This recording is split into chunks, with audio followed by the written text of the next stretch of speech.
As you settle into comfort, feel your breathing gradually slow and deepen. Your surroundings begin to fade as your imagination awakens. The sounds around you transform into the gentle rustling of leaves and distant birdsong. You find yourself walking along a narrow dirt path in ancient Japan. The morning air is crisp against your skin, carrying the sweet scent of cherry blossoms that drift lazily from the trees lining the path. You can feel the soft earth beneath your feet and hear the whisper of your own footsteps. As you round a gentle bend, a humble dwelling comes into view, a small thatched roof house with paper lanterns hanging by the entrance. This is the home of Hakuin, a Zen master renowned throughout the region for his wisdom and compassion. You pause near a flowering tree, watching as children gather around Hakuin in his small garden. His eyes crinkle warmly as he speaks with them, his voice gentle yet resonant with inner strength. Villagers stop by throughout the morning, seeking his counsel on matters both mundane and profound. You notice how they leave with lighter expressions, as if burdens have been lifted from their shoulders.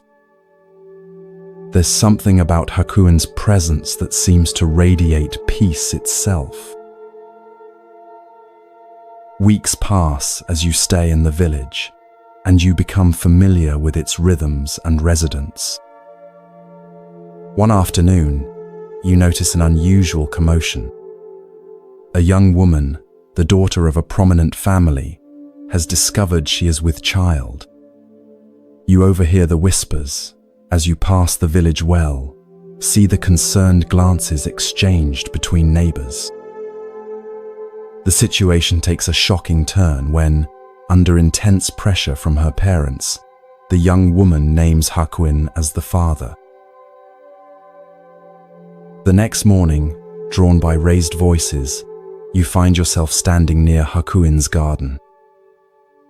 The young woman's parents have arrived, their faces contorted with rage. Her father's voice cuts through the peaceful morning air. "You have brought shame upon our daughter and our family," he shouts, fists clenched at his sides. "Everyone believes you to be so virtuous, but now we know the truth." You feel a knot of tension in your own stomach, anticipating Hakuin's reaction. Will he defend himself, become angry, deny the accusation? You watch as Hakuin listens, his face a portrait of calm attention. When the parents finally pause, breathing heavily from their tirade, Hakuin responds with just 3 words, spoken so softly you almost don't catch them. "Is that so?" You feel a strange sensation wash over you, confusion mixed with something like awe. Just that?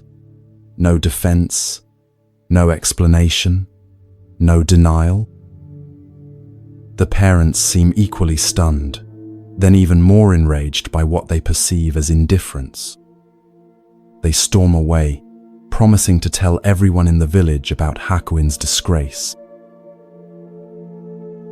In the days that follow, you witness a remarkable transformation in the village. People who once greeted Hakuin with reverence now cross to the other side of the path to avoid him. The children no longer gather in his garden. Whispers follow him wherever he goes.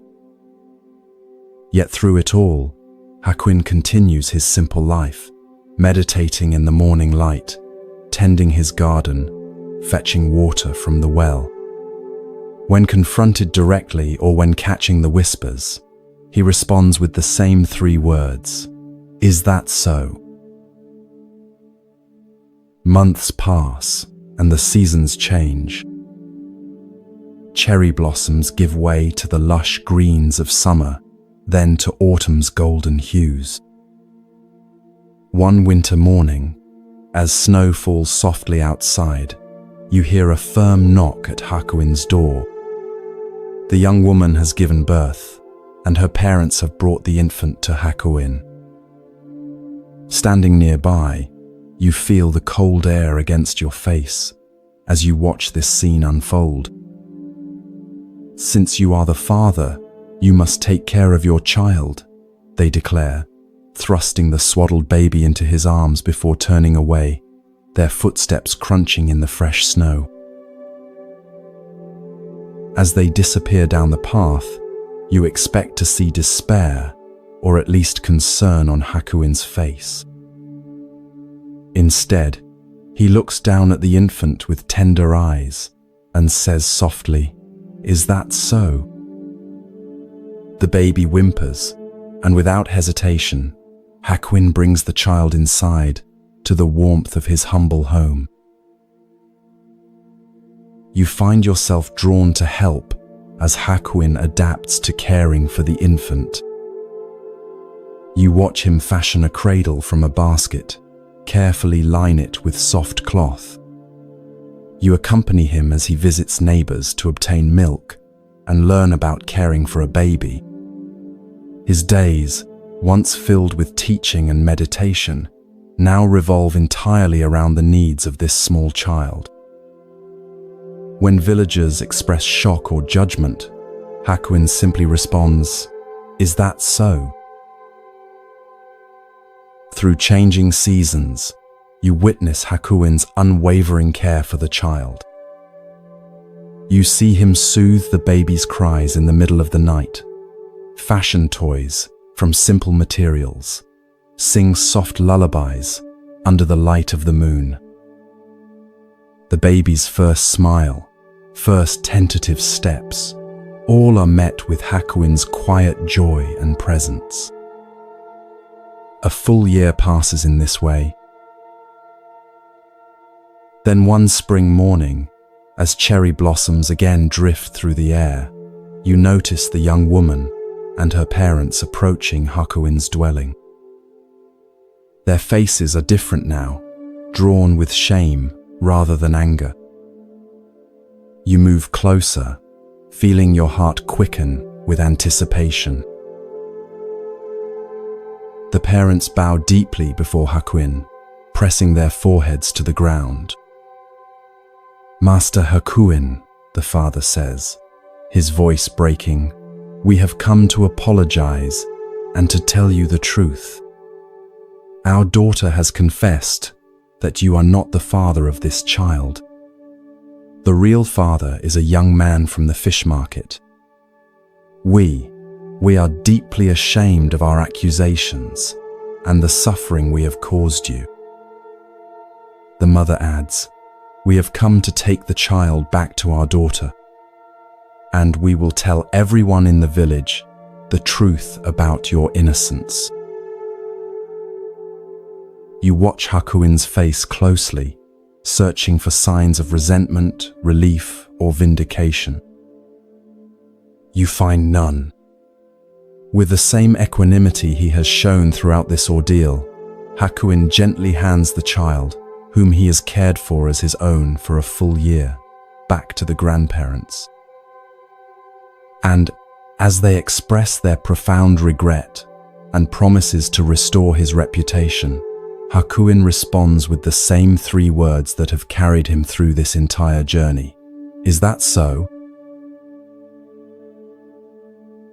Standing there in the soft morning light, witnessing this extraordinary demonstration of equanimity, you feel something shift within your own understanding. You begin to grasp the profound freedom that comes with Hakuin's response to life's circumstances, neither clinging to what is pleasant nor resisting what is difficult, but meeting each moment with open awareness. As you reflect on what you've witnessed, you realize that Hakuin's "Is that so?" was never indifference or resignation. It was the expression of a mind free from the tyranny of having to defend itself, explain itself, or identify with circumstances beyond its control. you recognize how differently you might have responded in his position, the energy you would have expended in defending your reputation, the resentment you might have harbored toward those who falsely accused you, the attachment you might have developed to a child you had cared for so deeply. You understand now that Hakuin's response reflects the Buddhist concept of upekkha, or equanimity, not a cold detachment, but a warm acceptance of reality as it unfolds.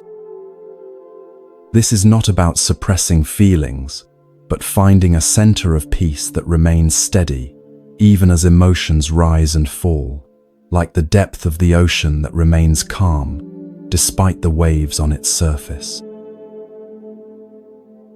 As you slowly return to your own reality, bring with you the question, where in your life might you respond with, "Is that so?"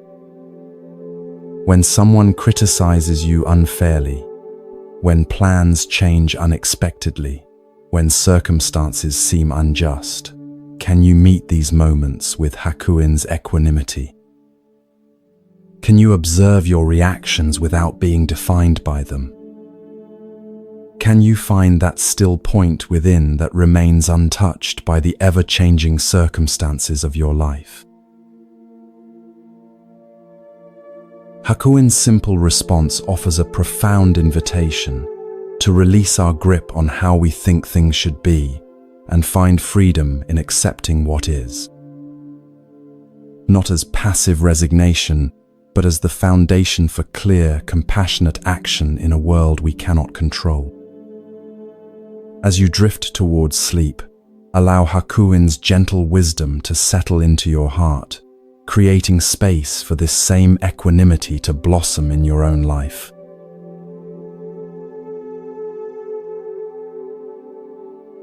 As you settle deeper into comfort, feel your breath becoming slower and more rhythmic.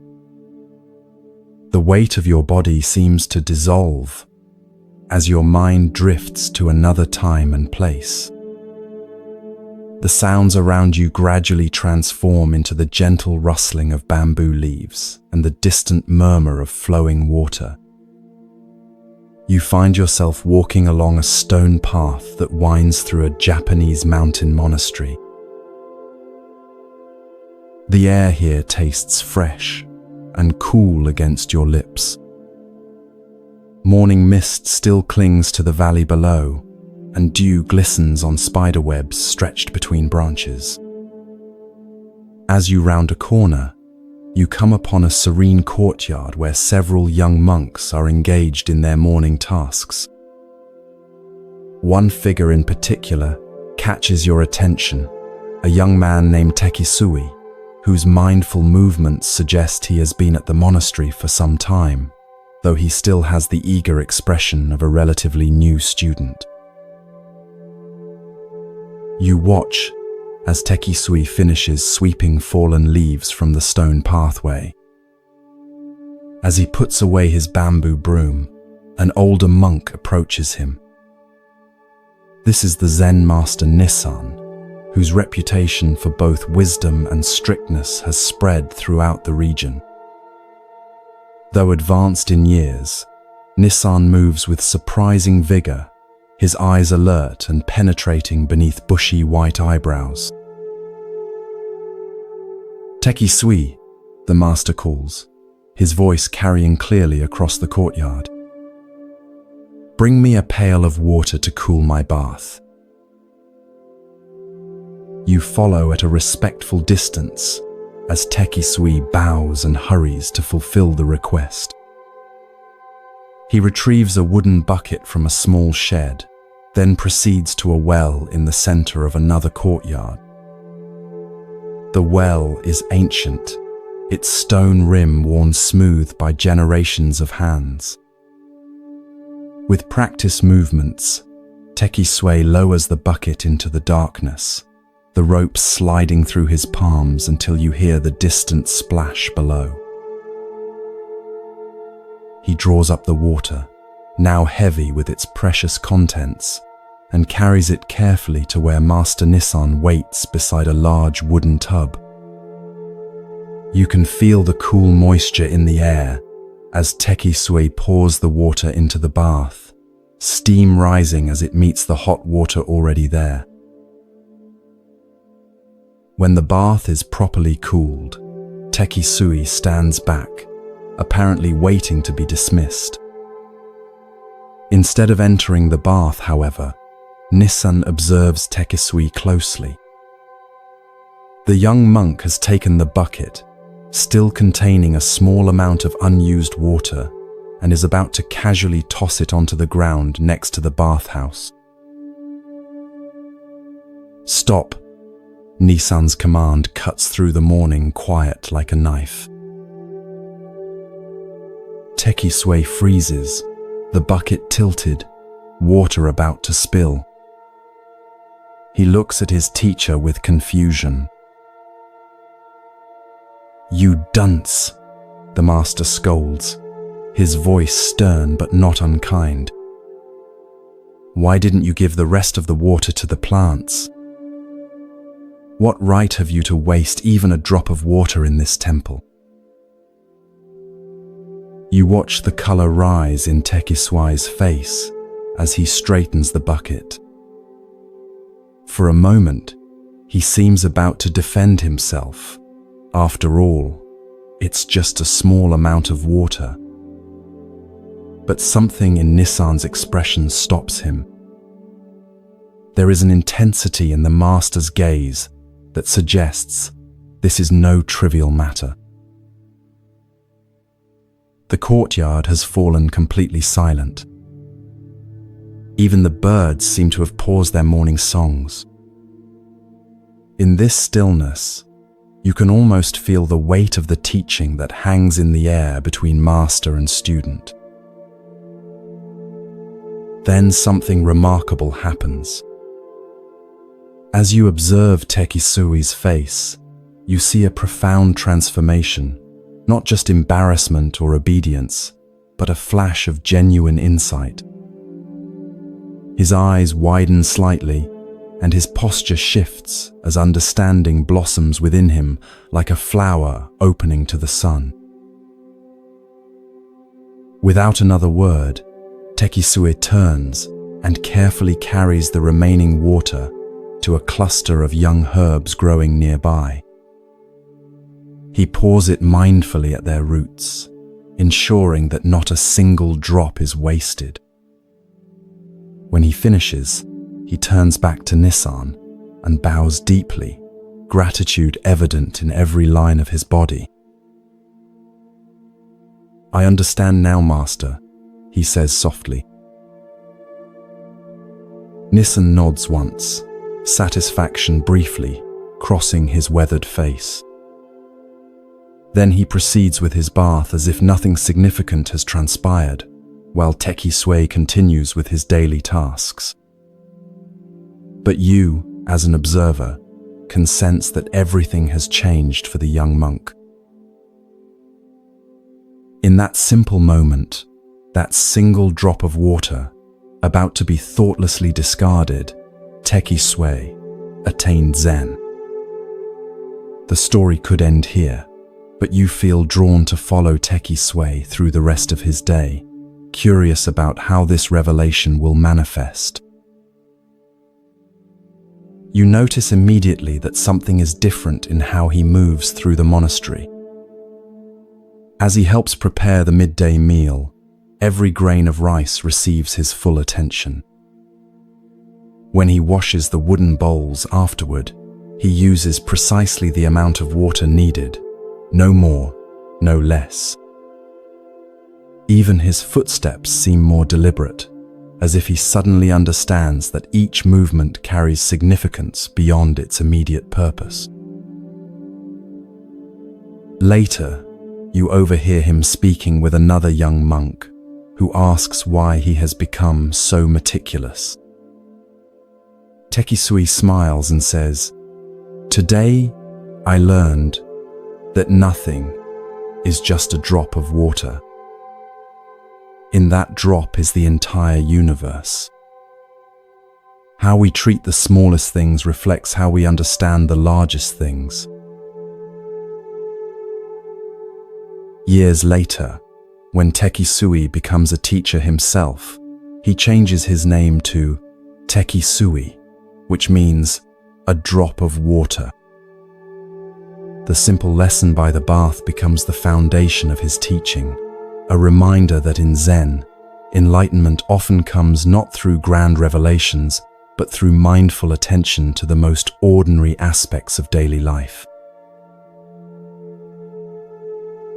As you gradually return to your own reality, consider the drops of water in your own life, those seemingly insignificant resources, moments, or opportunities that you might be overlooking or discarding without thought. Perhaps it's the last few minutes before you fall asleep, the leftovers from a meal, a brief exchange with a stranger, or even the unconscious patterns of your breathing. Tekisui's story reminds us that mindfulness isn't about grand spiritual experiences, but about bringing full awareness to even the smallest actions. When we waste water, or food, time, energy, attention, we aren't just being careless with physical resources, we're revealing a fundamental misunderstanding about the interconnected nature of all things. Each drop of water comes from somewhere and goes somewhere. Nothing exists in isolation. Nothing is truly insignificant. In Zen practice, this awareness extends to every aspect of life.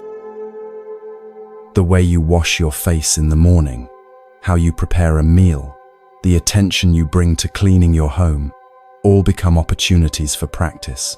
All contain the entirety of the Buddhist path. As the 13th century Zen master Dogen taught, to study the Buddha way is to study the self. To study the self is to forget the self. To forget the self is to be actualized by myriad things. As you drift towards sleep, bring gentle awareness to the sensation of your breathing, each inhalation and exhalation like a precious drop of air being received and released. Notice how your consciousness naturally shifts when you pay this kind of attention. Perhaps you too might discover, like Tekisui, that the path to profound wisdom often begins with the most ordinary of moments, with just a single drop of water.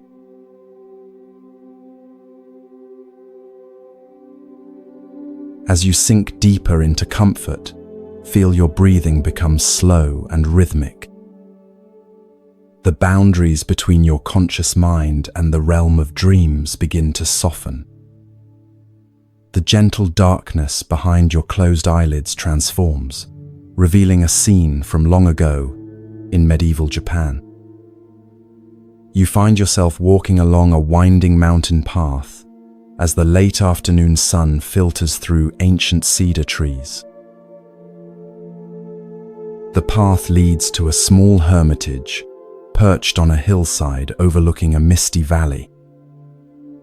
This is the dwelling of Basue Tokusho, a renowned Zen master known throughout the region for his direct, penetrating teachings and his compassion for all seekers, regardless of their background or status.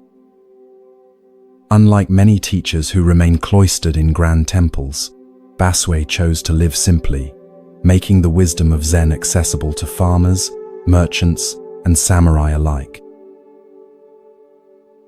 As you approach the hermitage, you notice Basue sitting on a weathered wooden platform outside his modest hut. His frame is thin but strong, like a wind-shaped pine. Though probably in his 60s, there is a timeless quality to his presence. His eyes, when they meet yours, are clear and penetrating, yet filled with warmth. Several disciples sit nearby, some preparing food, others copying sutras or tending to the small garden that provides vegetables for their simple meals. You observe as a messenger arrives, bowing respectfully, before presenting Baswe with a scroll. "Master," says the messenger, "I bring word from your disciple Iguchi. He has fallen gravely ill and believes he will not recover. He begs for your final teaching to guide him through his transition." Baswe receives the message with a thoughtful nod. You can see compassion wash across his features as he considers his response. One of the nearby disciples brings paper, inkstone, and brush. With deliberate movements, Baswe grinds the ink, his focus complete, as if this simple preparation is itself a teaching. When the ink reaches the perfect consistency, Baswe takes up his brush. You move closer, drawn by the intensity of his concentration. For a moment, he sits perfectly still, brush poised above the paper. Then, with fluid movements that reflect decades of spiritual practice, he begins to write. Though you stand just behind him, you cannot read the characters flowing from his brush. Yet something about the grace and certainty of his movements suggests that these are no ordinary words of comfort or religious platitude. There is a directness and immediacy to his writing that seems to cut through all barriers of time and distance, as if he is not merely sending a message but somehow sitting beside the dying man's bed, speaking truth directly into his ear. When Baswe finishes, he blows gently on the paper to dry the ink, then carefully rolls the scroll and seals it. As he hands it to the messenger, he says, "Travel swiftly. Iguchi's time is short." The messenger bows and departs immediately, leaving you wondering what final wisdom Baswe has shared with his dying disciple. You feel a strong desire to know what was written, sensing that it contains a teaching of profound importance.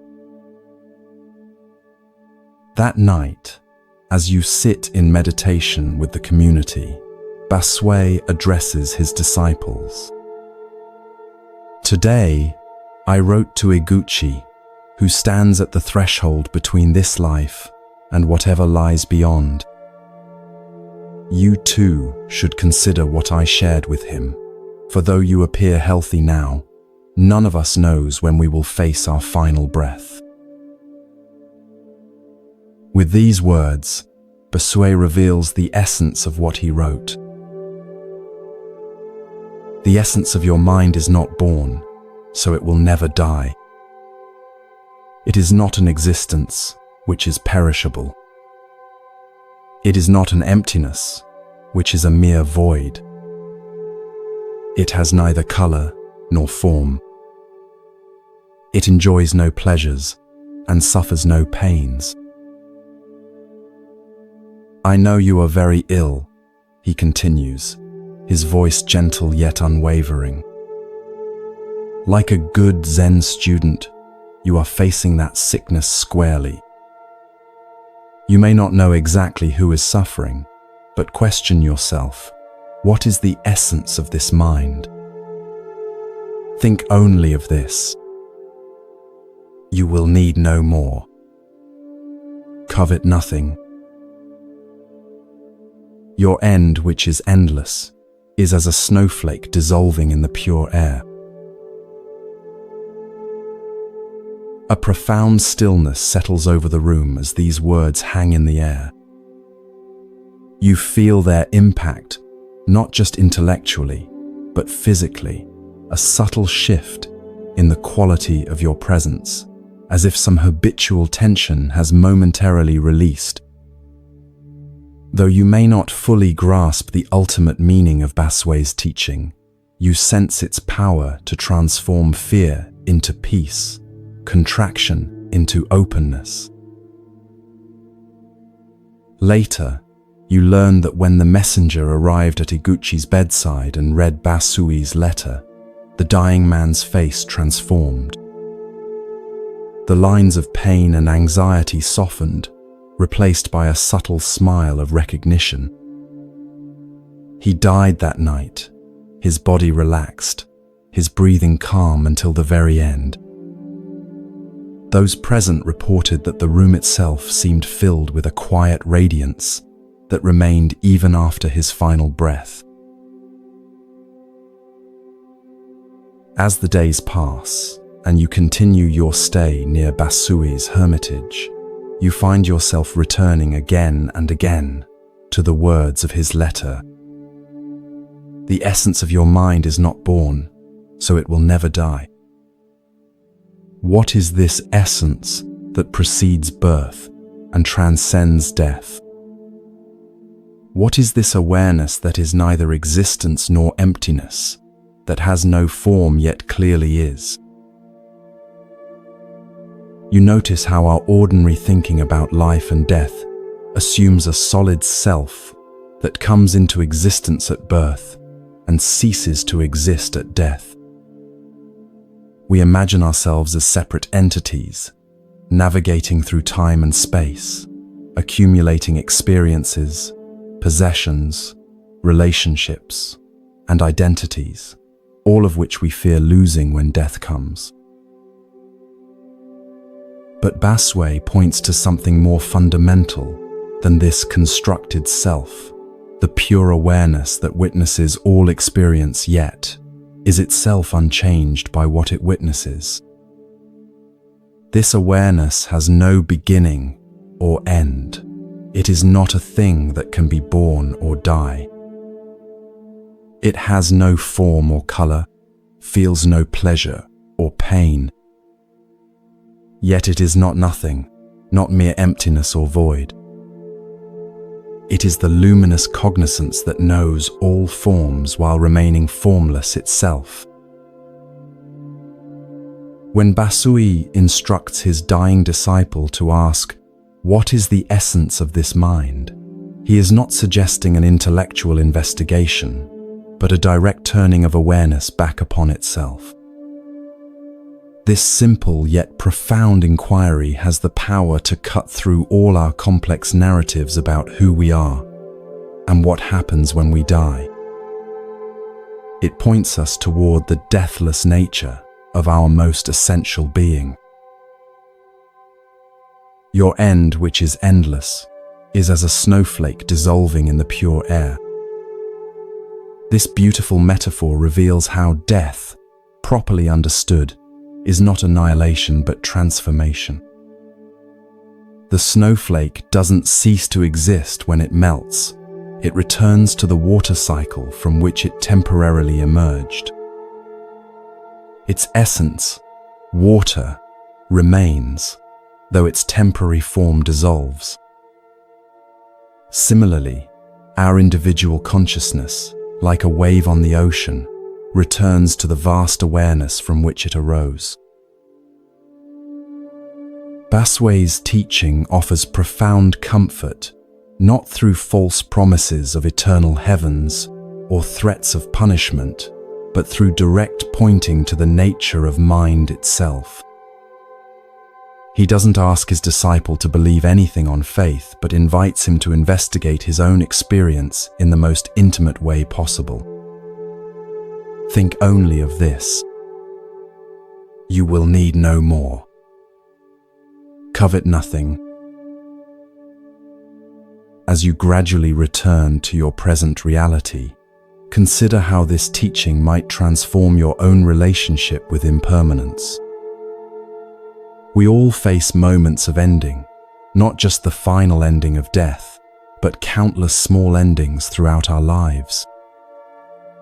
Relationships change, careers conclude, physical abilities diminish, cherished possessions break or disappear.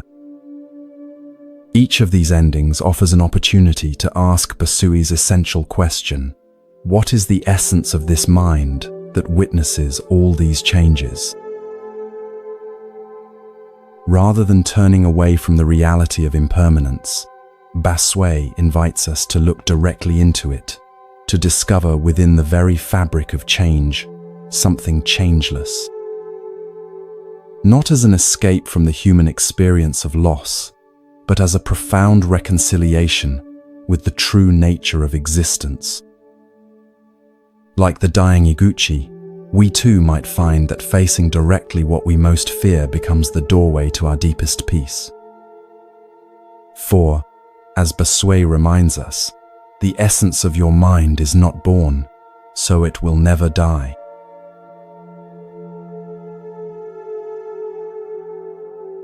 As your body settles more deeply into relaxation, feel your awareness expanding. The boundaries of your everyday consciousness begin to dissolve as you travel back through time to 18th century Japan. The rustling of leaves and the distant song of birds fills your ears as you find yourself walking along a narrow path that winds through a lush forest. Ahead, you glimpse a magnificent temple complex nestled among ancient cedar trees. This is a renowned Shingon Buddhist temple, where scholars and monks gather to study sacred texts and engage in philosophical discourse. As you approach, you notice the elegant curves of the temple roof against the sky and hear the sonorous tones of a ritual bell. The atmosphere is charged with spiritual energy and intellectual vigor. You are drawn to a large hall where a crowd has gathered. Inside, seated on an elevated platform, is a monk in immaculate robes. This is Jun, a Shingon master known throughout Japan not only for his spiritual insight, but for his extraordinary scholarship. Fluent in Sanskrit, Chinese, and several other languages, he is revered as one of the most brilliant minds of his generation.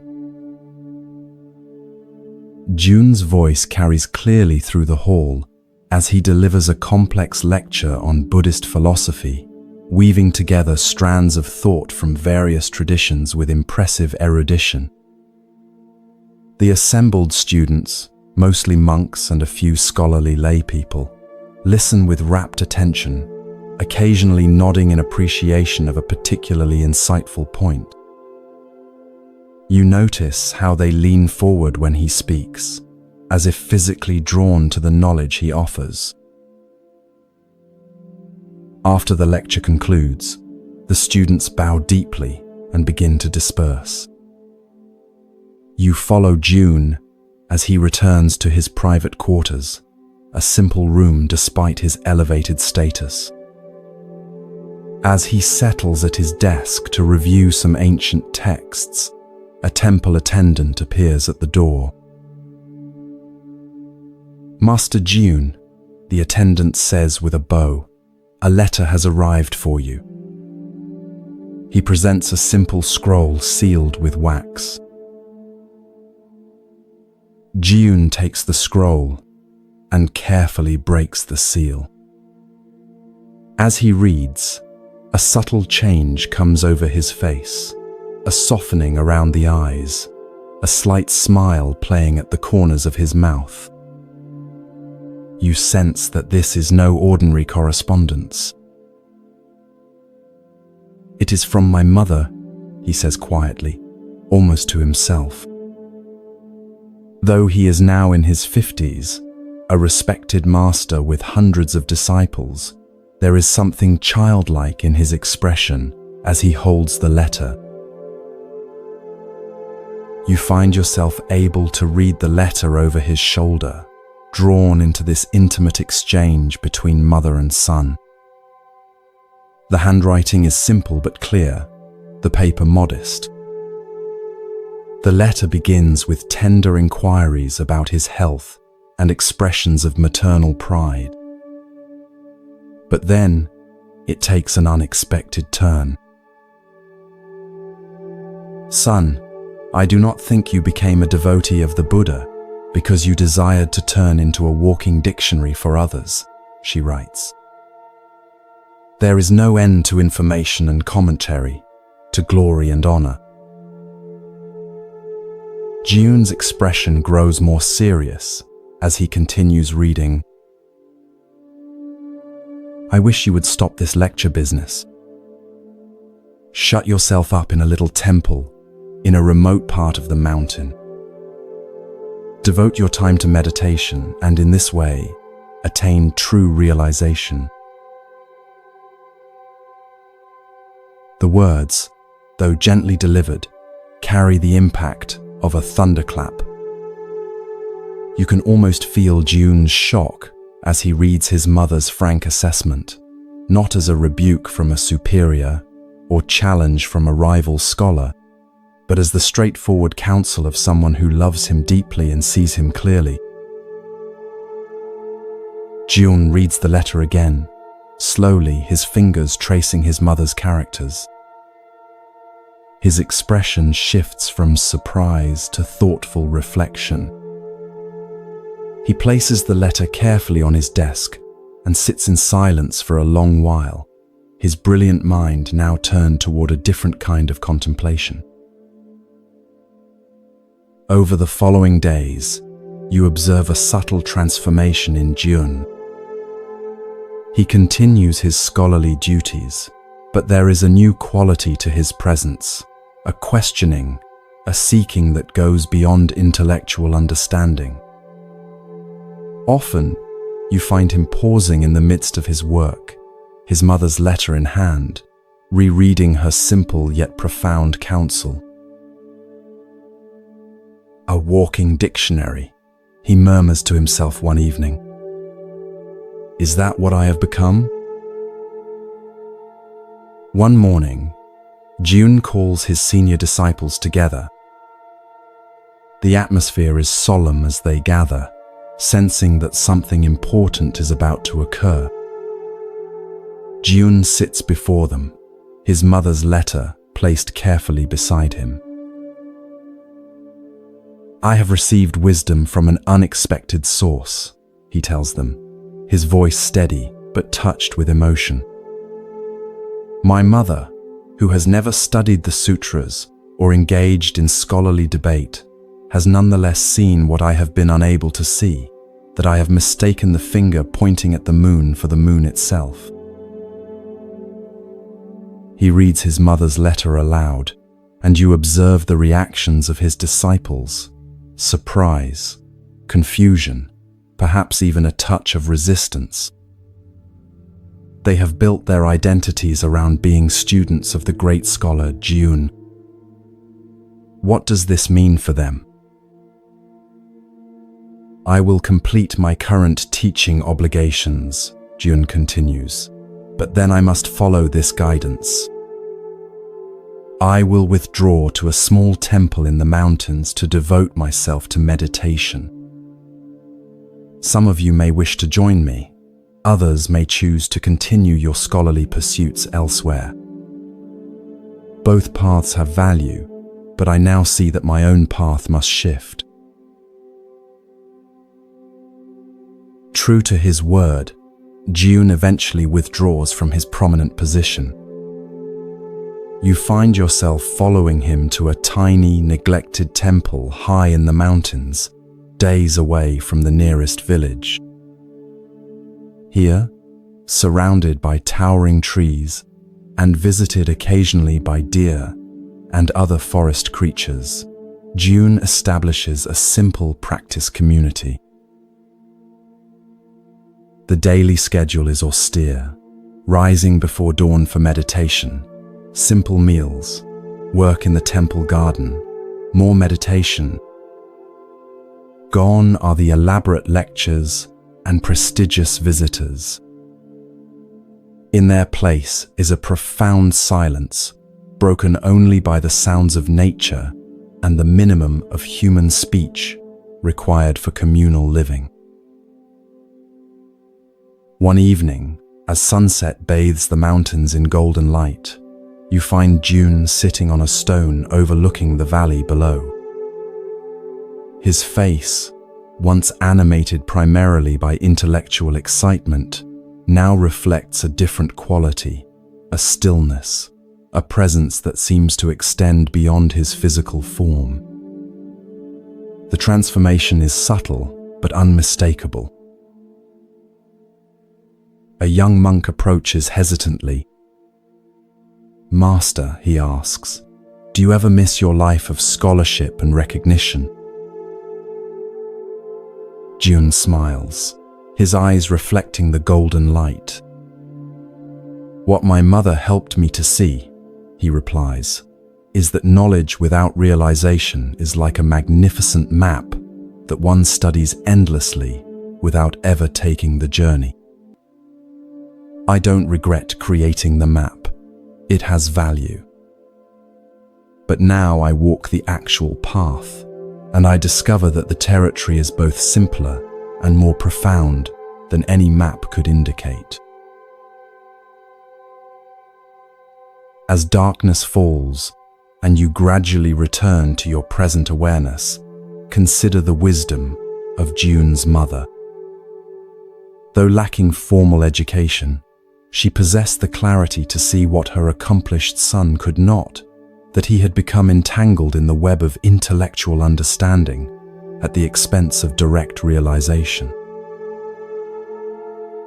This story illuminates a danger that exists on many spiritual paths, the confusion of knowledge about reality with the direct experience of reality itself. Buddhism, particularly in its more scholarly forms, can become an elaborate intellectual structure that actually distances us from the very awakening it was designed to facilitate. We can know everything about meditation, mindfulness, and enlightenment without ever genuinely practicing or experiencing these realities. The Zen tradition offers a powerful corrective to this tendency through its emphasis on direct experience beyond concepts. As the famous saying goes, the finger pointing to the moon is not the moon. The teachings, practices, and philosophies of Buddhism are merely fingers pointing toward the reality of our own awakened nature. If we fixate on the finger, becoming walking dictionaries of spiritual information, we miss the luminous reality to which it points. Notice how Jun's mother didn't criticize his scholarly work as worthless. Rather, she reminded him of his original motivation, not to accumulate knowledge or recognition, but to realize the truth of Buddha's teaching in his own experience. Her advice came not from a place of judgment, but from love and a simple wisdom that could see beyond the impressiveness of her son's accomplishments to what was missing in his development. As you drift towards sleep, consider where in your own life you might be mistaking information for transformation. Perhaps you've read many books on mindfulness or meditation but rarely find time to practice. Maybe you can explain complex spiritual concepts to others, but haven't allowed these truths to penetrate your own heart. Or perhaps, like Jun, you've become so identified with your knowledge that you've lost touch with the simple, direct experience of being itself. Let Jun's mother whisper to you as she did to her son, there is no end to information and commentary, to glory and honor. True peace, true awakening, comes not from what we know, but from how deeply we have allowed ourselves to be transformed by that knowing. Sometimes the wisest voice is not the most educated or celebrated, but the one that speaks from simple clarity and compassionate truth. Sometimes that voice comes from within us, if only we would create enough silence to hear it.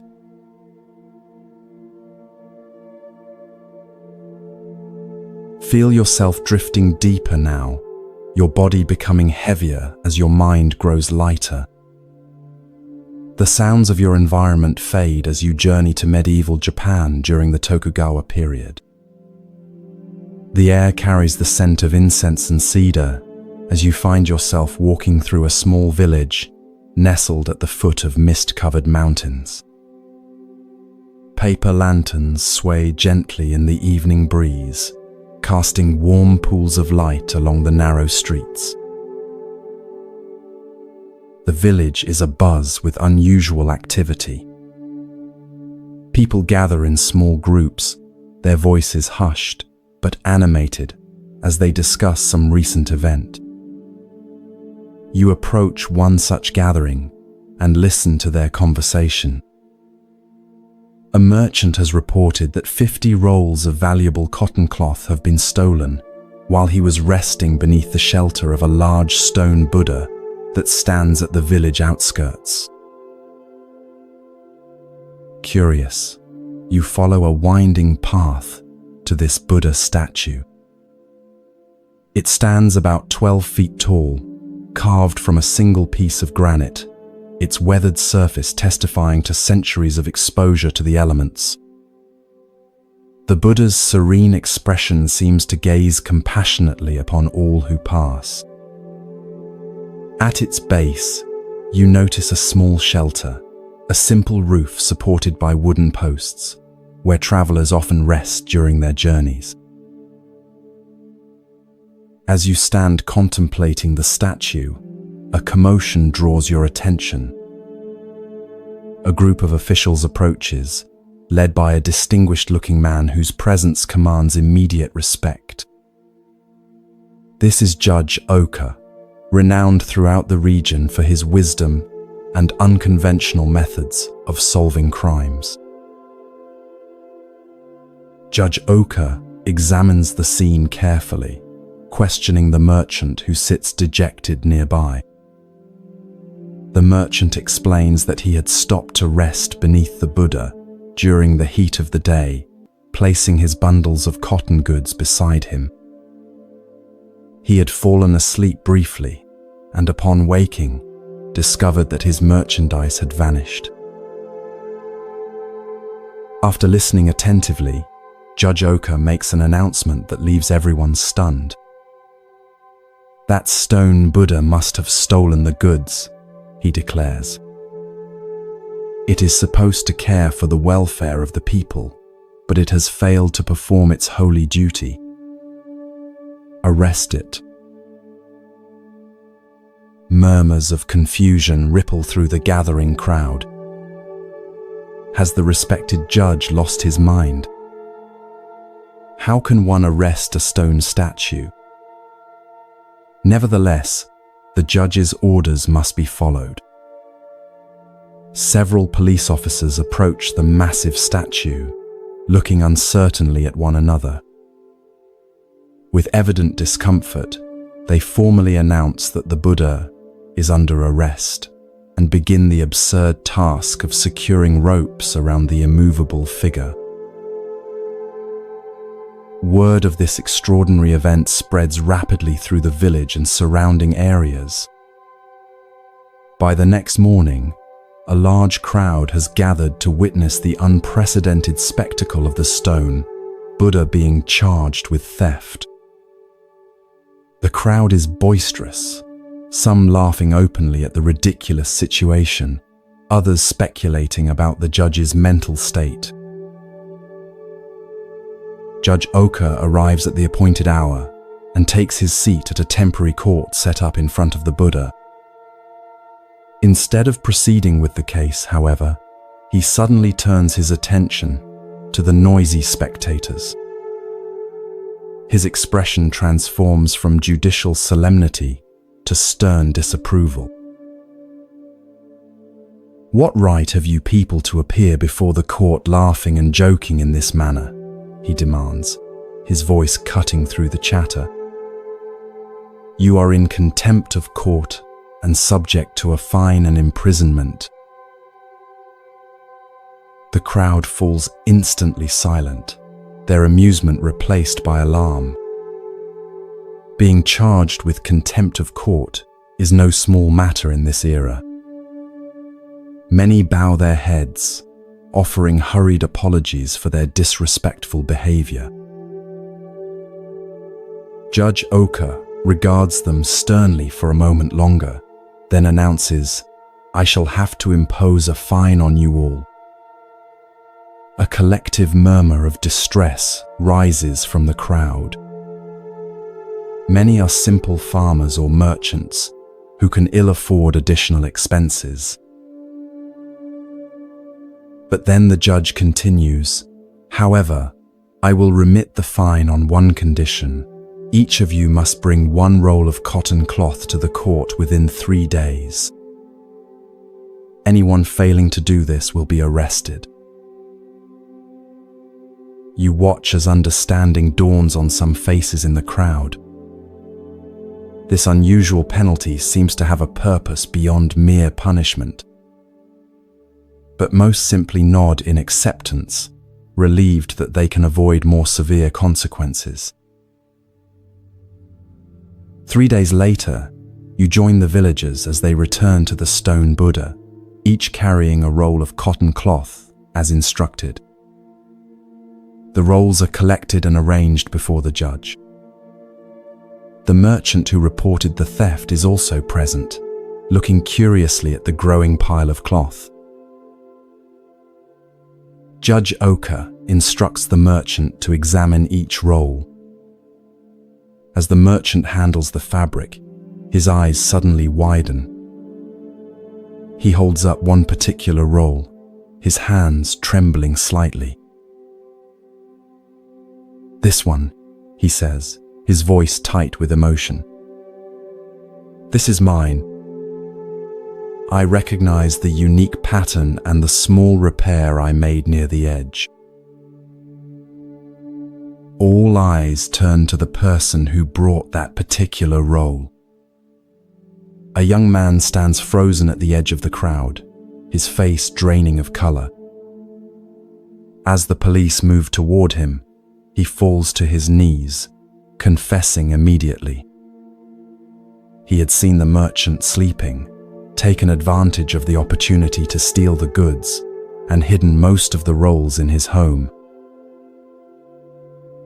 Judge Oka nods, seemingly unsurprised by this outcome.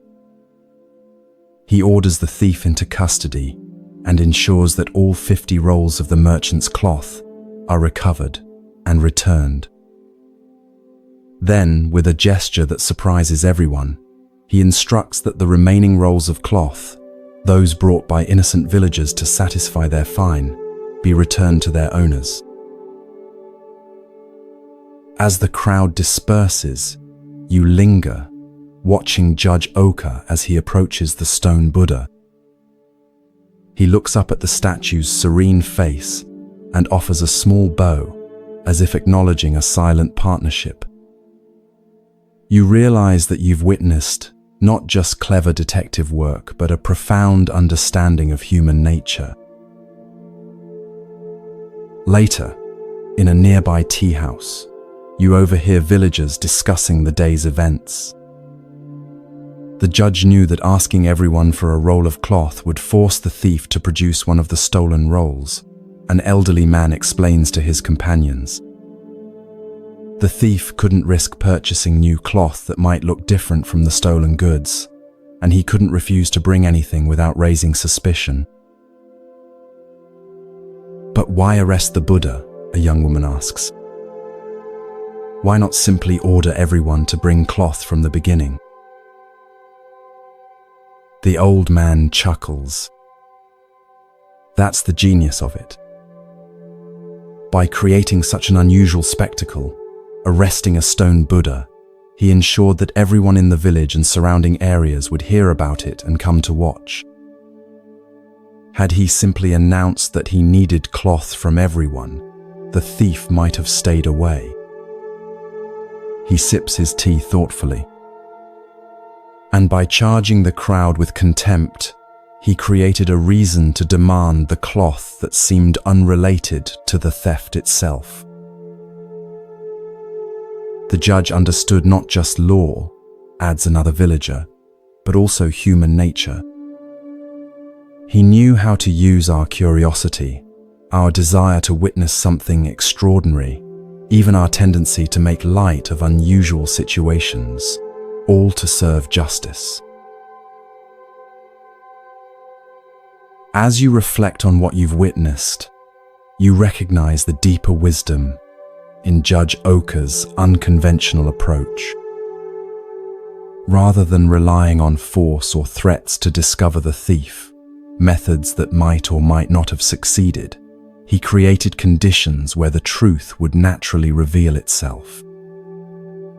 Like a skilled Zen master, he understood that direct confrontation often creates resistance, while indirect methods can lead to revelation. The judge also demonstrated a principle central to Zen practice, that apparent absurdity can sometimes be the most direct path to truth. The notion of arresting a stone Buddha was, on its face, ridiculous. Yet this very absurdity created the perfect conditions for truth to emerge. Similarly, many Zen koans appear nonsensical on the surface, but are designed to break through our habitual patterns of thinking to reveal deeper insights. Perhaps most importantly, Judge Oka's method embodied compassion alongside justice. Rather than subjecting the entire village to house searches or aggressive interrogations, he created a situation where only the guilty party would be revealed. The innocent were briefly inconvenienced, but ultimately unharmed. Even the thief was given the opportunity to surrender the stolen goods and face the consequences of his actions in a relatively dignified manner. As you drift deeper towards sleep, consider where in your own life you might apply Judge Oka's wisdom. Where might indirect approaches be more effective than direct confrontation? How might apparent absurdity or playfulness create openings where seriousness creates walls? And how might you reveal truth without unnecessary harm to others? Like the stone Buddha with its enigmatic smile, sometimes the most profound wisdom appears in unexpected forms. The path to truth, like the path to justice, is rarely a straight line. It requires creativity, patience, and a deep understanding of human nature, qualities that Judge Oka possessed in abundance and that lie within you as well.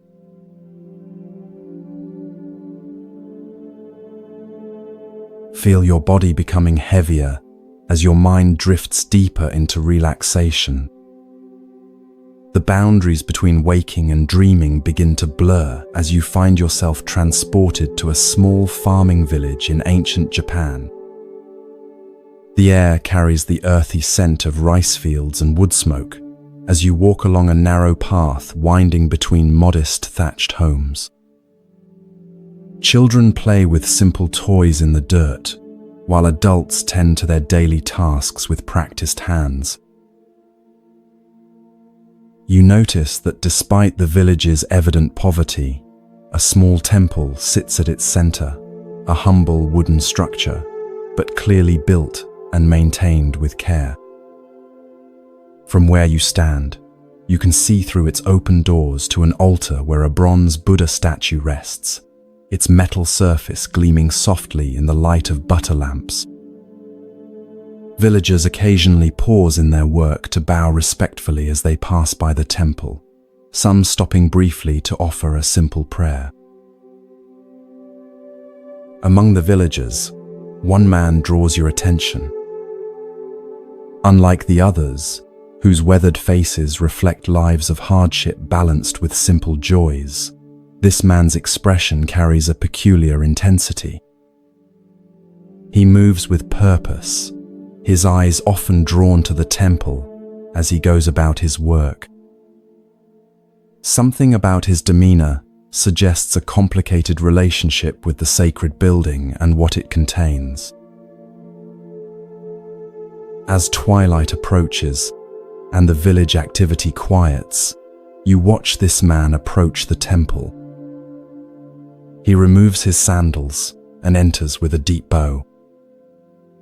From your vantage point, you can see him kneel before the Buddha statue, his head bowed in apparent devotion. He lights incense, its fragrant smoke curling upward in delicate spirals. He seems to be praying with unusual fervor, occasionally touching his forehead to the ground in prostration.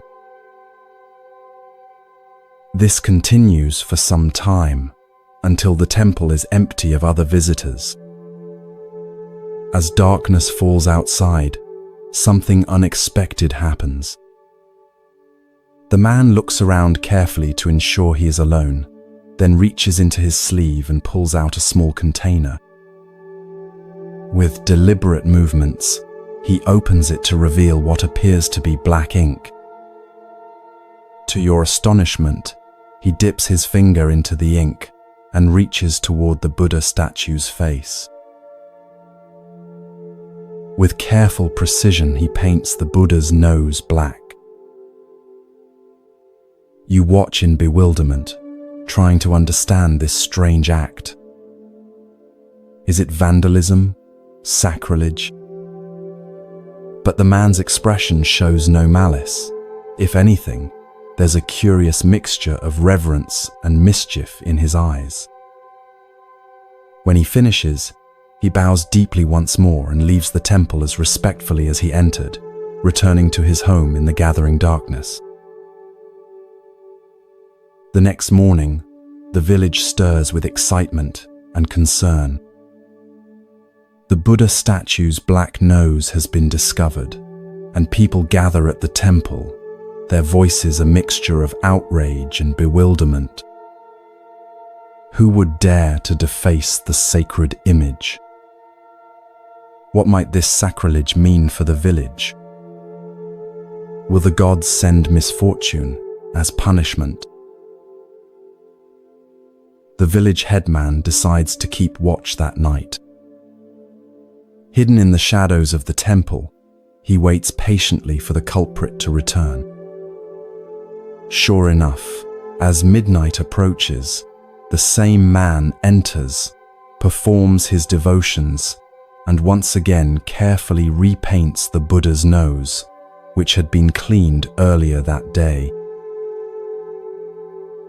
The headman steps from the shadows. "Why are you doing this?" he demands, his voice stern but controlled. "Do you not fear the consequences of defacing our sacred Buddha?" The man turns, startled, but not afraid. After a moment of silence, he speaks with unexpected sincerity. "Honored headman, I mean no disrespect. This Buddha has been in our village for generations, watching over us through floods and droughts, through good harvests and bad. I paint his nose black because I wish him to remain with us." The headman's brow furrows in confusion. How does painting the Buddha's nose black keep him with us?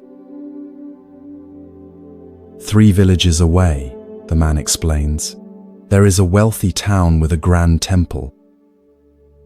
I have heard their priests speak of acquiring our Buddha for their collection, saying it is wasted in such a poor village. But who would want a Buddha with a black nose? By making him imperfect in their eyes, I make sure he remains perfect for our needs, here, among those who truly love him, not for his beauty but for his presence in our lives. The headman stands silent, absorbing this unexpected explanation. What had seemed like desecration now reveals itself as an act of profound, if unorthodox, devotion. After careful consideration, he nods slowly. Your heart is pure, though your methods are strange. The Buddha sees intention, not appearance. But from now on, let us find another way to protect our temple treasure. In the days that follow, the village devises a simpler solution. They remove the valuable bronze Buddha to a safe hiding place and replace it with a wooden replica. The black-nosed original is brought out only for special ceremonies. Its imperfection, now understood by the villagers as a mark of their community's unique relationship with the divine. What began as a seeming act of irreverence has transformed into a deeper understanding of true reverence. As this story settles into your awareness, consider its subtle wisdom about the nature of true devotion. On the surface, painting the Buddha's nose black appears disrespectful, a violation of the conventional ways we honor what we consider sacred. Yet beneath this apparent irreverence lay a deeper reverence, a sincere desire to keep the Buddha present in the community that truly valued him. This paradox, that apparent irreverence can sometimes contain profound reverence, appears throughout the Zen tradition. Consider the famous Zen saying, "If you meet the Buddha on the road, kill him." On its face, this appears shockingly irreverent. Yet its deeper meaning points to the danger of becoming attached to external forms and symbols of enlightenment rather than realizing the Buddha nature within yourself. Sometimes, what appears to be spiritual irreverence is actually a protection against the more subtle sacrilege of mistaking the finger for the moon, the symbol for what it symbolizes. The villager with his pot of black ink understood something that the wealthier temple with its collection of perfect statues did not, that the value of the Buddha image lay not in its artistic perfection or material worth, but in its living presence within a community of sincere practitioners. By making the statue imperfect, in conventional terms, he preserved its perfect function, to serve as a focus for genuine devotion. In your own spiritual practice, notice where you might be confusing outer perfection with inner sincerity. Perhaps you've been hesitant to meditate because you can't sit in perfect posture for extended periods. Maybe you've avoided certain practices because you can't perform them exactly as prescribed. Or perhaps you've judged your practice as inadequate because it doesn't match some idealized image of what spirituality should look like.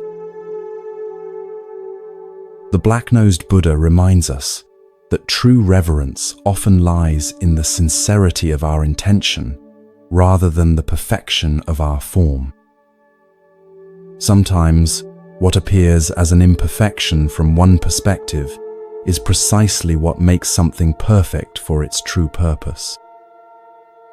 The crack in the temple bell that gives its ring a distinctive tone, the worn prayer beads that carry the devotion of generations in their smooth surfaces, the simple home altar that may not impress visitors but holds genuine meaning for the family.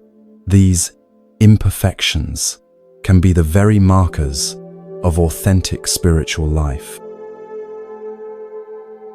As you drift deeper towards sleep, consider what black-nosed Buddhas might exist in your own life, those apparently imperfect elements that actually serve a perfect purpose. Can you, like the village headman, shift your perspective to see the deep reverence that might lie within apparent irreverence?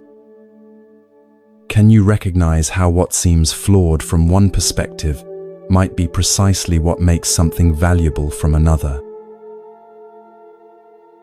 Perhaps the greatest wisdom of the black-nosed Buddha is the reminder that the sacred doesn't need our protection nearly as much as it needs our sincere connection. The divine, in whatever form we understand it, is not diminished by a bit of black ink, but it might well be diminished by spiritual practices performed perfectly yet without heart.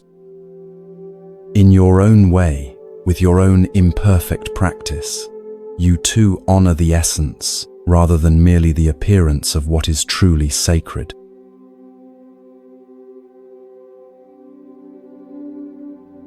Allow your body to release any remaining tension as you sink deeper into comfortable relaxation.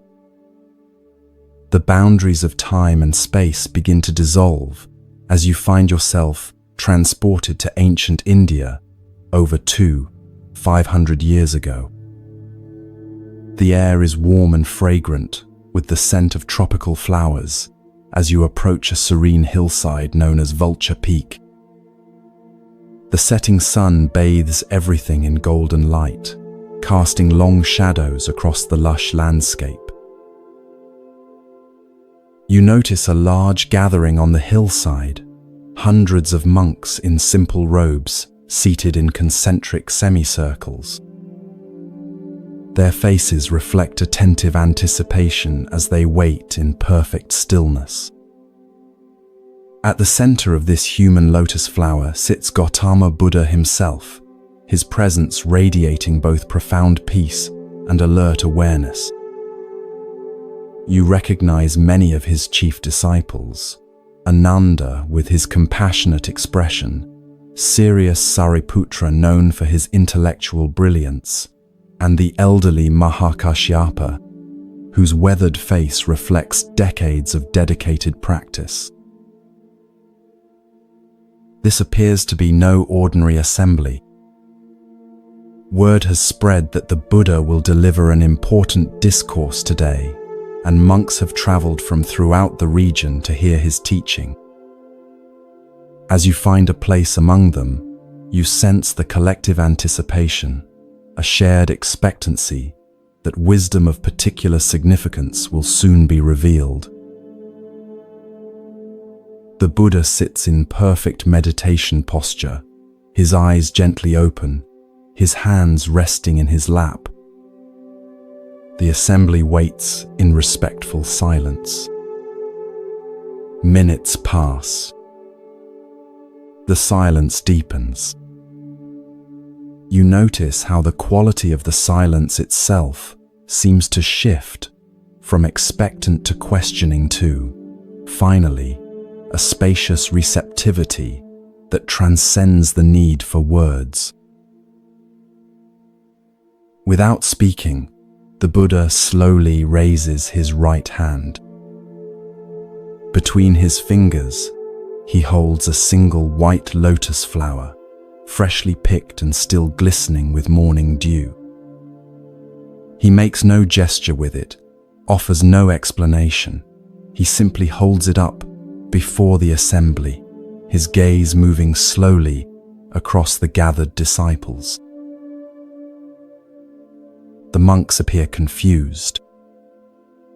They exchange questioning glances. Is this a new teaching method? Is there symbolic significance to the flower that they should understand? Is the Buddha waiting for a particular question before beginning his discourse? A subtle restlessness ripples through the assembly as the silent moments extend into minutes. Throughout the gathering, only one response emerges that differs from the general confusion. Mahakashyapa, seated near the front, looks at the Buddha and the flower, and his face breaks into a gentle smile.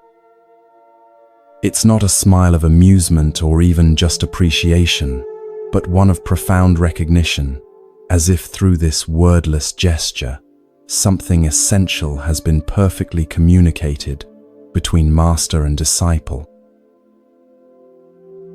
The Buddha's eyes meet Mahakashyapa's, and his own face mirrors the smile. Then, Finally breaking the silence, the Buddha speaks. I possess the true Dharma I, the marvelous mind of nirvana, the true form of the formless, the subtle Dharma gate that does not rest on words or letters, but is a special transmission outside of the scriptures. This I entrust to Mahakashyapa. With these words, something momentous has occurred, though many present don't yet realize it. In this seemingly simple exchange, the Buddha has transmitted the essence of Zen, acknowledging Mahakashyapa as the first patriarch of what will eventually become the Zen lineage. A teaching too profound for words has been passed through a silent understanding, through nothing more than a flower and a smile. As the assembly disperses, you notice some disciples gathering around Ananda, the Buddha's attendant, known for his perfect memory and detailed recounting of all the Buddha's teachings. What was the meaning of the flower? They ask. What did the master intend to convey? And why did he single out Mahakashyapa? Ananda, for once, has no explanation to offer. His specialty has always been remembering and clarifying the Buddha's verbal teachings. This wordless transmission lies outside his expertise. Something unprecedented has occurred, a direct pointing to reality itself, beyond the capacities of language, beyond even the brilliant conceptual frameworks of Buddhist philosophy. Later, you find yourself near Mahakashyapa, who sits quietly beneath a Bodhi tree, his face still carrying a trace of that knowing smile. A younger monk approaches him hesitantly. Master, the young monk asks, what did you understand when the Buddha held up the flower? What insight caused you to smile? Mahakashyapa looks at the young monk with kind eyes. Instead of answering directly, he points to a bird singing in a nearby tree. For a moment, they both listen to its clear, simple notes, piercing the evening air. Then Mahakashyapa asks, "Do you hear that?" "Yes, of course," replies the monk, clearly waiting for the explanation that will follow this seemingly irrelevant question. "That is your answer," says Mahakashyapa. The young monk's face registers confusion, then frustration. He begins to frame another question, but Mahakashyapa gently places his hand on the young monk's shoulder and smiles again, the same smile that had answered the Buddha's flower. In that moment, something shifts in the young monk's expression. Perhaps he hasn't fully understood, but he has glimpsed that what Mahakashyapa is pointing to lies beyond the realm of explanations. This simple yet profound story marks what many consider the birth of Zen Buddhism. In this flower sermon, as it came to be known, we witness the emergence of a tradition that would place special emphasis on direct transmission of wisdom beyond words and concepts. While other Buddhist schools developed elaborate philosophical systems and extensive commentaries on the sutras, Zen would maintain this focus on immediate, wordless insight, the direct perception of reality unmediated by conceptual thought. What was it that Mahakashyapa understood when he saw the Buddha's flower? What caused him to smile while others sat in confusion? The story itself refuses to explain, and this refusal is integral to its teaching. If Mahakashyapa's realization could be captured in words, the Buddha would simply have spoken those words rather than holding up the flower. The very point of the gesture was to indicate something that transcends verbal expression. Yet we might approach an understanding through what Zen would later call direct pointing. Perhaps Mahakashyapa saw not just a flower but flower nature in its completeness, the entire universe expressing itself as this particular flower in this particular moment. Perhaps he recognized that the flower, the Buddha, himself, and all of existence were not separate entities, but manifestations of a single, seamless reality. Perhaps he understood that the truth the Buddha had been teaching through countless sermons was fully present in this simple, wordless gesture, immediate, perfect, and complete. The smile itself is significant. It wasn't the smile of someone who has figured out a puzzle or grasped a new concept. It was the smile of recognition, the response of one who sees something so simple and obvious that it bypasses the thinking mind entirely. It's the smile that might arise when you suddenly recognize an old friend in a crowd, or when you awaken from a confusing dream to the clarity of ordinary reality. It's not about acquiring new knowledge, but about recognizing what has been present all along. This story reminds us that spiritual truth is not primarily a matter of accumulating concepts, refining beliefs, or mastering texts, though these may have their place. At its heart, spiritual awakening is about direct perception of reality as it is. The Buddha's flower didn't represent some abstract truth. It was itself the complete expression of the truth he had realized under the Bodhi tree. Mahakashyapa's smile didn't signify his understanding of a teaching about reality. It was the natural response of one who sees reality directly. As you drift towards sleep, consider where in your own life you might be seeking through concepts and words what can only be found through direct experience. Perhaps you've read many books about meditation without sitting in silence. Maybe you can explain spiritual principles eloquently while missing their lived reality. Or perhaps you've been waiting for some complex explanation when the truth is as simple and immediate as a flower held in the hand.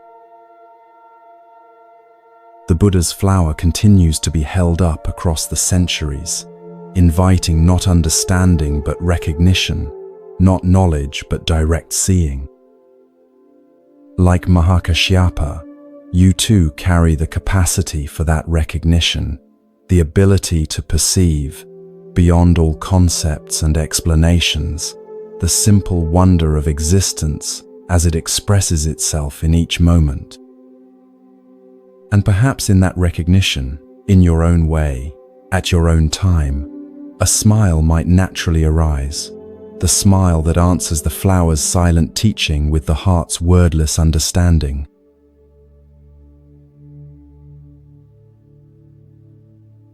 Feel yourself sinking deeper into peaceful relaxation, your body becoming heavier as your mind grows lighter. The gentle darkness behind your closed eyelids transforms into a scene from late 19th century Japan during the Meiji era, a time of rapid modernization when Western influences were dramatically changing the country's ancient ways. You find yourself in the outskirts of Kyoto, approaching a venerable Zen temple named Tofuku. The temple grounds are immaculately maintained, with raked gravel gardens and ancient pines sculpted by generations of careful pruning. Inside this temple lives a renowned Zen master named Keichu. Though not seeking fame or influence, His reputation for wisdom and directness has spread throughout the region. Many come seeking his guidance: monks, merchants, farmers, and occasionally even government officials. Keichu receives them all with the same unpretentious presence, offering each exactly what they need, often in unexpected ways. As you approach the temple gates, you notice unusual activity, attendants in formal dress arriving ahead of an important visitor. Their manner suggests someone of high rank is expected. You learn from conversation among temple monks that the governor of Kyoto, Kitagaki, has announced his intention to visit Master Keichu today. This is significant, as Kitagaki is known for his progressive policies and interest in preserving Japanese cultural traditions despite the rush toward westernization. The temple attendants seem somewhat nervous about this prestigious visit. They bustle about, ensuring everything is in perfect order. One monk carries a tray with the governor's calling card, an elegant piece of thick paper with Kitagaki, Governor of Kyoto, printed in fine calligraphy. He approaches Keichu's modest quarters to announce the imminent arrival. You follow discreetly, curious about how the humble Zen master will receive this powerful official. The attendant kneels outside Keichu's door, announces the visitor, and presents the calling card. From your vantage point, you can see Keichu glance at the card without picking it up. His weather-worn face remains impassive as he speaks words that shock the attendant. "I have no business with such a fellow. Tell him to get out of here." The attendant's face pales. Such a response to the governor could have serious consequences for the temple. Stammering apologies, he backs away, unsure how to convey this rejection to Kitagaki without causing offense. When the governor arrives minutes later, a dignified man in Western-style formal dress with traditional Japanese elements, the flustered attendant approaches him with visible anxiety. Bowing repeatedly, he explains the situation. "Your Excellency, there has been an unfortunate misunderstanding. Master Keichu says he has no business with the governor of Kyoto and asks that you leave." To everyone's surprise, Governor Kitagaki doesn't appear angry. Instead, a thoughtful expression crosses his face. After a moment of reflection, he nods slightly. "I see. My approach was incorrect." He takes back his calling card and, with a small pencil from his pocket, crosses out the words, "Governor of Kyoto." "Please take this back to Master Keichu," he says, handing the modified card to the attendant. "Tell him Kitagaki requests the honor of his company." The attendant hurries back to Keichu's quarters, presenting the altered card with trepidation. This time, Keichu's reaction is entirely different. His face brightens with a warm smile as he reads the simple name. "Ah, is that Kitagaki? I want to see that fellow." Within moments, the governor is welcomed into Keichu's modest room. You observe from a respectful distance as these two men, one a political leader in modern Japan, the other a keeper of ancient wisdom, sit together in animated conversation. The formality that typically surrounds the governor has vanished, replaced by the natural human connection of two individuals meeting without the barrier of titles or positions. Their laughter occasionally carries across the temple garden, suggesting a genuine meeting of minds rather than a formal official visit. Later, as Governor Kitagaki prepares to leave, you notice a subtle but significant change in his demeanor. He moves with the same authority as before, but there's a new lightness to his step, a clarity in his gaze that wasn't present when he arrived. Whatever transpired in his conversation with Keichu seems to have affected him deeply. Before departing, Kitagaki bows to Keichu with genuine respect, not the formal bow of a governor to a subject, but the bow of one human being to another whom he recognizes as a genuine teacher.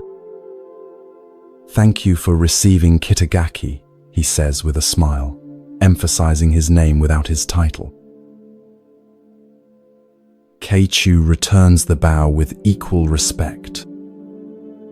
"It was my pleasure to meet such a fellow," he responds with twinkling eyes. "Please come again when you are just Kitagaki."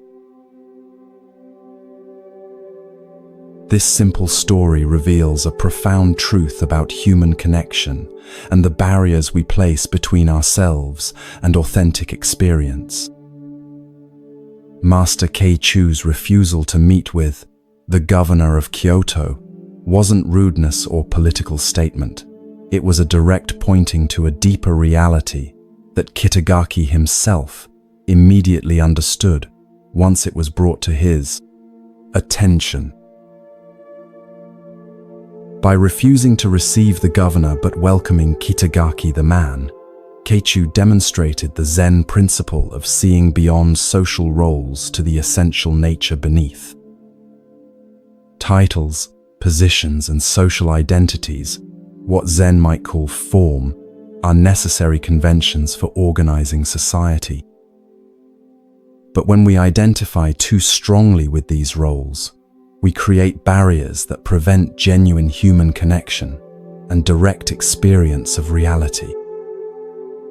We begin to believe we are our titles, forgetting the unnameable essence that lies beneath all such designations. Governor Kitagaki showed remarkable wisdom in his response. Rather than taking offense, he immediately understood the teaching being offered. By literally crossing out his title, he performed a physical act that represented a deeper psychological shift, temporarily setting aside his social identity to meet the Zen master as one human being to another. This willingness to step outside his official role, even briefly, allowed for an authentic exchange that would have been impossible within the constraints of formal hierarchy. We all carry calling cards that announce our identities to the world, not just our professional titles, but all the ways we define and present ourselves to others. Parent, spouse, expert, achiever, helper, victim, these identities serve practical purposes in social interaction, but they can also become prisons that limit our capacity for genuine presence and connection. Zen practice invites us to periodically cross out these identities, not to discard them entirely, as they serve necessary functions in daily life, but to recognize that they are not who we fundamentally are. When we can set aside our curated self-images and meet life directly, without the filter of our accumulated identities, we open ourselves to the kind of authentic exchange that Kitagaki and Keichu enjoyed. Consider your own various titles and how they might be both useful and limiting. Perhaps being known as the responsible one ensures that others trust you, but prevents them from seeing your playful side. Maybe your identity as the expert in your field brings professional recognition, but makes it difficult to admit when you don't know something. Or your role as the helper allows you to contribute to others' well-being but makes it challenging to receive help when you need it. As you drift towards sleep, imagine taking out your own calling card, the one that lists all your primary identities and roles. Like Governor Kitagaki, experiment with temporarily crossing out these titles. What remains when you're not defined by what you do, what you know, or how others perceive you? Who are you in the silence between thoughts, in the space beyond names and forms?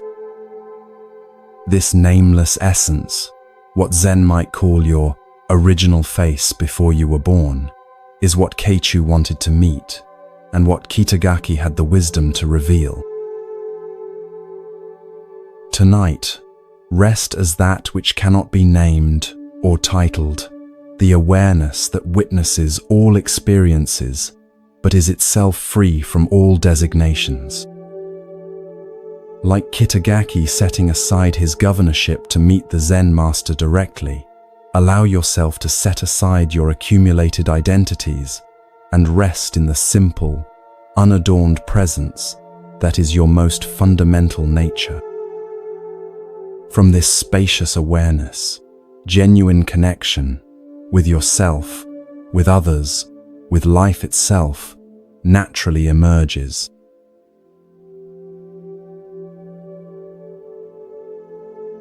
Feel your body becoming increasingly relaxed with each breath. Your thoughts beginning to quiet as you journey to another time and place. The modern world fades away as you find yourself in a traditional Japanese Zen monastery nestled among misty mountains. The air carries the scent of pine and wood smoke as you approach a cluster of simple wooden buildings surrounded by carefully tended gardens. This is the monastery of the renowned Zen master Bankei, whose teaching of the unborn Buddha mind has attracted students from throughout Japan. Unlike many strict Zen teachers of his era, Bankei is known for his compassionate approach and ability to express profound truths in language accessible to everyone, from scholarly monks to illiterate farmers. His monastery houses both dedicated disciples who have trained for many years and newcomers just beginning their spiritual journey.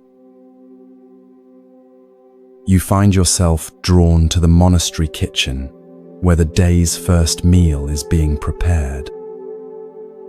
Steam rises from large pots of rice as monks move with focused attention through their assigned tasks. In Zen monasteries, kitchen work is considered sacred, not merely a practical necessity, but an opportunity for mindfulness practice, where every chopped vegetable and washed bowl becomes a vehicle for awakening. Overseeing this activity is a monk named Daio, who serves as the tenzo, the head cook responsible for all meals. This is a position of significant responsibility in the monastery hierarchy.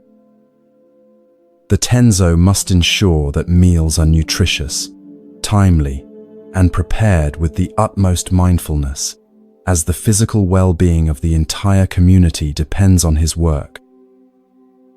Daio takes this responsibility seriously, his movements efficient and precise, as he directs the kitchen activities. As preparations for the morning meal near completion, Daio inspects each dish before it leaves the kitchen. One pot contains miso, the fermented soybean paste that forms the base of the daily soup. You notice a particular attention in Dairyo's examination of this dish. He seems to be checking its freshness with special care. According to monastery tradition, Bankei, as the abbot, is served first and separately from the other monks. His meals are prepared with special attention, not as a luxury but to support his teaching activities. This morning, as always, Dairyo personally arranges Bankei's tray, including a bowl of the fresh miso soup, before sending it to the master's quarters with a novice monk. Shortly afterward, the rest of the community gathers in the meditation hall for their meal, which begins and ends with ritual chants offering gratitude for the food. Eating takes place in mindful silence, with each monk fully present to the experience of nourishment. Later that morning, you observe an unusual scene outside the kitchen. Bankei himself approaches, carrying the tray from his breakfast. His expression is serious as he asks for Dairyo. When the head cook appears, Bankei holds out a bowl that still contains some soup. In the bottom of the bowl is a small dead lizard. A ripple of tension moves through the novice monks who have gathered to watch. Such a serious oversight, serving the master food containing something impure, could result in severe consequences. In the strict hierarchy of traditional Zen training, the head cook might be publicly reprimanded or even dismissed from his position. Dairyo approaches Bankei and looks at the dead lizard in the bowl. Without hesitation or defensiveness, he bows deeply. "I am sorry, Master," he says with genuine regret. Then, to everyone's astonishment, he takes the bowl from Bankei's hands, picks up the dead lizard, and eats it. He then drinks the remaining soup. A collective gasp rises from the watching novices. Eating something impure, especially something that had died in food, violates not just culinary standards, but deeper cultural and religious taboos in Japanese Buddhism. Dairyo's action seems incomprehensible. Bankei watches Dairyo with a still expression that reveals neither approval nor disapproval. After a moment of silence that seems to stretch into eternity, he simply nods once and returns to his quarters without another word. No punishment is given, no further mention made of the incident. Later that day, you overhear several novice monks discussing what they witnessed. They are trying to understand the meaning of Dairyo's shocking action and Bankei's response. One suggests that Dairyo ate the lizard out of fear of punishment. Another believes it was a demonstration of extreme asceticism. A third wonders if it was simply a desperate attempt to hide the evidence of his mistake. An elder monk who was trained under Bankei for many years overhears their speculation and joins their circle. "You have all missed the point," he says quietly. "What you witnessed was neither fear, asceticism, nor deception. Dairyo's action embodied true responsibility. When we truly take responsibility, we don't make excuses or point fingers. We eat the consequences of our actions, literally in this case." "But couldn't he have simply apologized?" asks one of the novices. The elder monk smiles. "Words are cheap. Anyone can say, 'I'm sorry,' while inwardly making excuses or blaming circumstances. Dairyo didn't just acknowledge his mistake verbally, he fully embodied his responsibility by consuming the very consequence of his oversight. There was nothing left to discuss because the matter was completely resolved in that single action. Another novice speaks up. Is that why Master Bankei said nothing more about it? Exactly, replies the elder. When someone fully owns their mistake, without any trace of excuse or evasion, what more is there to say? Bankei recognized Dairo's profound understanding and responded with equal clarity by allowing the matter to be completely finished. This remarkable story illuminates the Zen approach to responsibility and error. In our usual thinking, we often respond to mistakes with a complex internal process. First denial, then excuse, making, followed perhaps by reluctant admission, blame, shifting, promises of future improvement, and requests for forgiveness.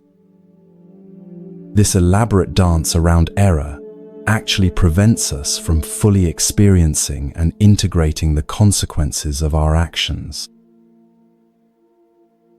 Dairyo demonstrates a radically different approach, what we might call eating the blame. Rather than engaging in explanation or justification, he literally consumes the evidence of his oversight. This physical act perfectly embodies the Zen principle of direct action without the intermediary of excessive thought or speech. There is a mistake. He acknowledges it. He consumes it completely. The matter is finished. Notice the profound emotional freedom in this approach.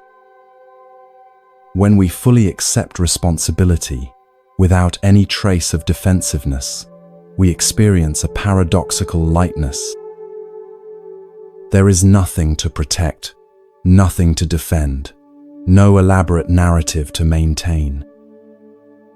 This is remarkably different from our usual experience of making mistakes, where we often carry the heavy burden of justification, fear of judgment, and lingering shame. Bankei's response is equally instructive.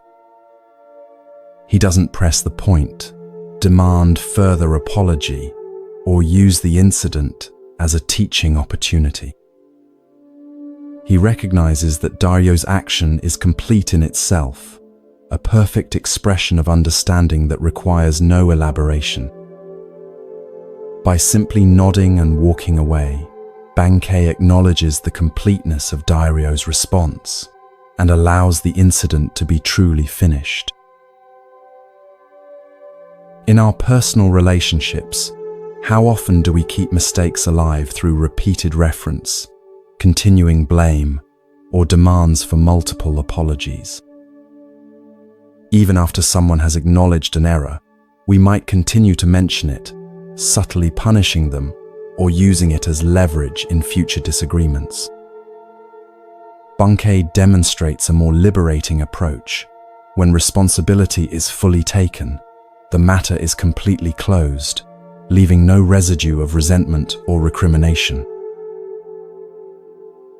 It's worth noting that Dairyo's action, while dramatic, wasn't performed as a public demonstration of virtue. He wasn't trying to impress Bankei or the other monks with his willingness to eat something impure.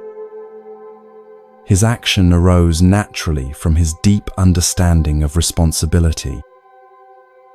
This points to another Zen principle, that true virtue isn't something we put on for others to see, but arises spontaneously from genuine realization. As you drift towards sleep, consider where in your life you might practice eating the blame.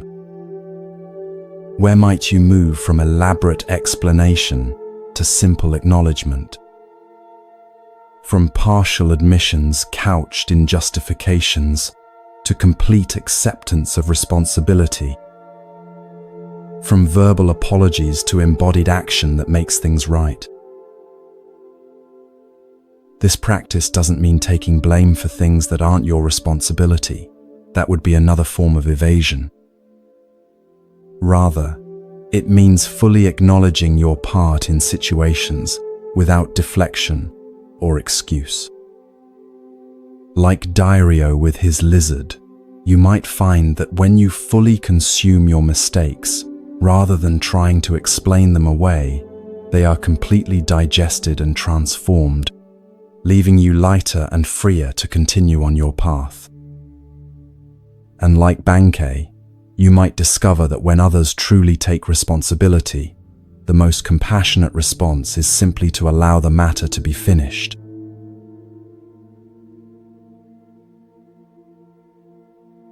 Allow yourself to settle more deeply into comfort, your breath becoming slow and rhythmic. Feel the gentle weight of your body against the surface supporting you as your mind begins to drift. The boundaries of your everyday awareness soften as you journey to Japan during the early Meiji period, a time of profound transition as the country began opening to Western influences after centuries of isolation. You find yourself on a forested mountain path, leading to a renowned Zen temple. The temple belongs to Nanin, a Zen master whose piercing insight and uncompromising teaching have attracted serious students from throughout Japan. Unlike some masters who rely on dramatic methods or elaborate explanations, Nanin's approach is direct and subtle, often revealing profound truths through the simplest of gestures or observations. The temple itself reflects this quality, elegant in its simplicity, with clean lines and unadorned spaces that direct attention to the essential. As you approach the main gate, you notice a young monk sweeping the stone path with deliberate, mindful movements. This is Tenno, who has recently completed his 10-year apprenticeship under another teacher. Though technically no longer a novice, Tenno recognizes that his understanding remains incomplete. He has come to Nanin seeking further refinement of his practice and deeper insight into the nature of Zen. Tenno has already been with Nanin for several months. Each day follows a rigorous schedule of meditation, work practice, and study. You've observed that Tenno approaches these activities with admirable discipline and sincerity. His meditation posture is impeccable, his work thorough, his conduct respectful. By all conventional measures, he appears to be an exemplary Zen student. This morning, after completing his assigned tasks, Tenno approaches Nanin's quarters for Sanzen, the private interview between master and student that is at the heart of Zen training. These meetings typically focus on the student's understanding of assigned koans or direct questions about their practice. You follow at a respectful distance, curious about what will transpire between them. As is customary, Tenno kneels outside Nanin's door, bows, and announces his presence with a small wooden gong. From inside, Nanin's voice invites him to enter. The master sits in simple robes on a cushion, his weathered face revealing little expression as Tenno bows and takes his place across from him. "How is your practice progressing?" Nan-in asks, his voice neither warm nor cold, but attentive. "I believe I am making steady progress, Master," Tenno responds. "I maintain mindfulness during seated meditation, walking practice, and temple work. I observe the precepts with care and study the sutras diligently." Nanin nods slightly. His next question comes unexpectedly. "And when you sleep?" Tenno hesitates, clearly caught off guard. I do not know how to practice while sleeping, Master." Then your practice is not yet complete, Nan instates simply. He reaches for his tea bowl, indicating that the interview is finished. Tenno bows and withdraws, his face reflecting confusion and concern. Over the following days, you notice him approaching his practice with even greater intensity, extending his meditation sessions, performing his tasks with painstaking attention, and studying late into the night. Yet when he returns for his next interview with Nanin, the exchange follows a similar pattern. Have you learned to practice while sleeping? Nanin asks. Tenno bows his head. Not yet, master. But I have increased my waking practice. I now meditate before dawn and continue until late evening. That is commendable, Nan acknowledges, but your practice remains incomplete. This pattern continues for several months. Tenno exhausts himself with ever more rigorous practice during waking hours, yet Nanin's assessment remains unchanged. You begin to notice the physical toll on Tenno.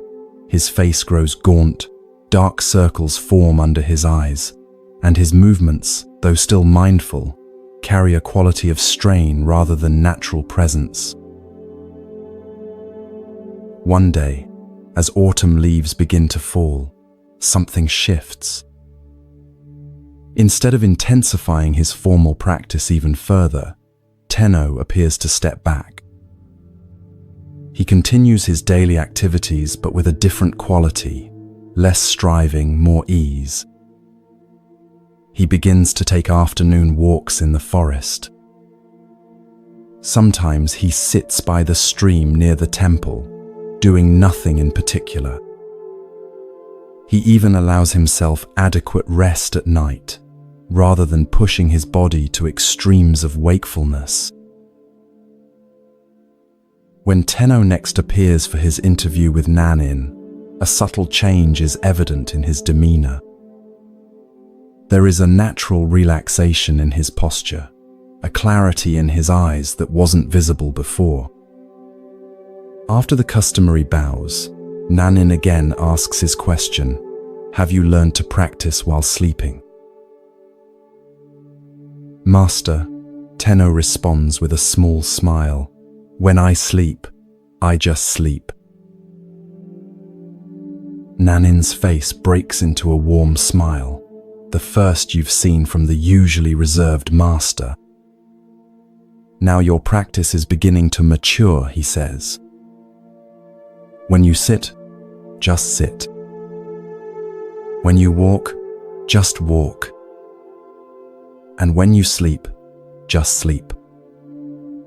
This is the heart of Zen, to be completely present in each activity, without adding anything extra. From that day forward, Tenno's training with Nanin takes on a new dimension. Rather than focusing solely on formal meditation periods, Nanin begins to emphasize what might be called every-minute Zen, the practice of bringing complete presence to each moment of daily life. Whether eating, cleaning, conversing, or resting, Tenno learns to be fully there, without division or distraction. Years later, when Tenno has become a teacher in his own right, a student asks him about the most important turning point in his training. Tenno smiles and shares the story of his struggle to practice while sleeping. "I had been approaching Zen as something to achieve, a state to attain through effort," he explains. "What Nanin helped me realize was that authentic practice isn't about adding a special Zen quality to our activities. It's about removing the barriers to fully experiencing what is already here. When we sleep, we completely become sleep. When we eat, we completely become eating. No separation, no observer standing apart from experience. This is every minute Zen. This simple yet profound story illuminates several essential aspects of authentic spiritual practice. First is the trap that Tenno initially fell into, the mistake of compartmentalizing practice, seeing it as something we do during certain designated activities but not others. Many of us make this same error, believing that spirituality happens in meditation halls, yoga studios, or houses of worship, but remains separate from ordinary life. We create an artificial division between sacred and secular, practice time, and the rest of our day. Nanin's persistent question about practicing while sleeping challenged this compartmentalization.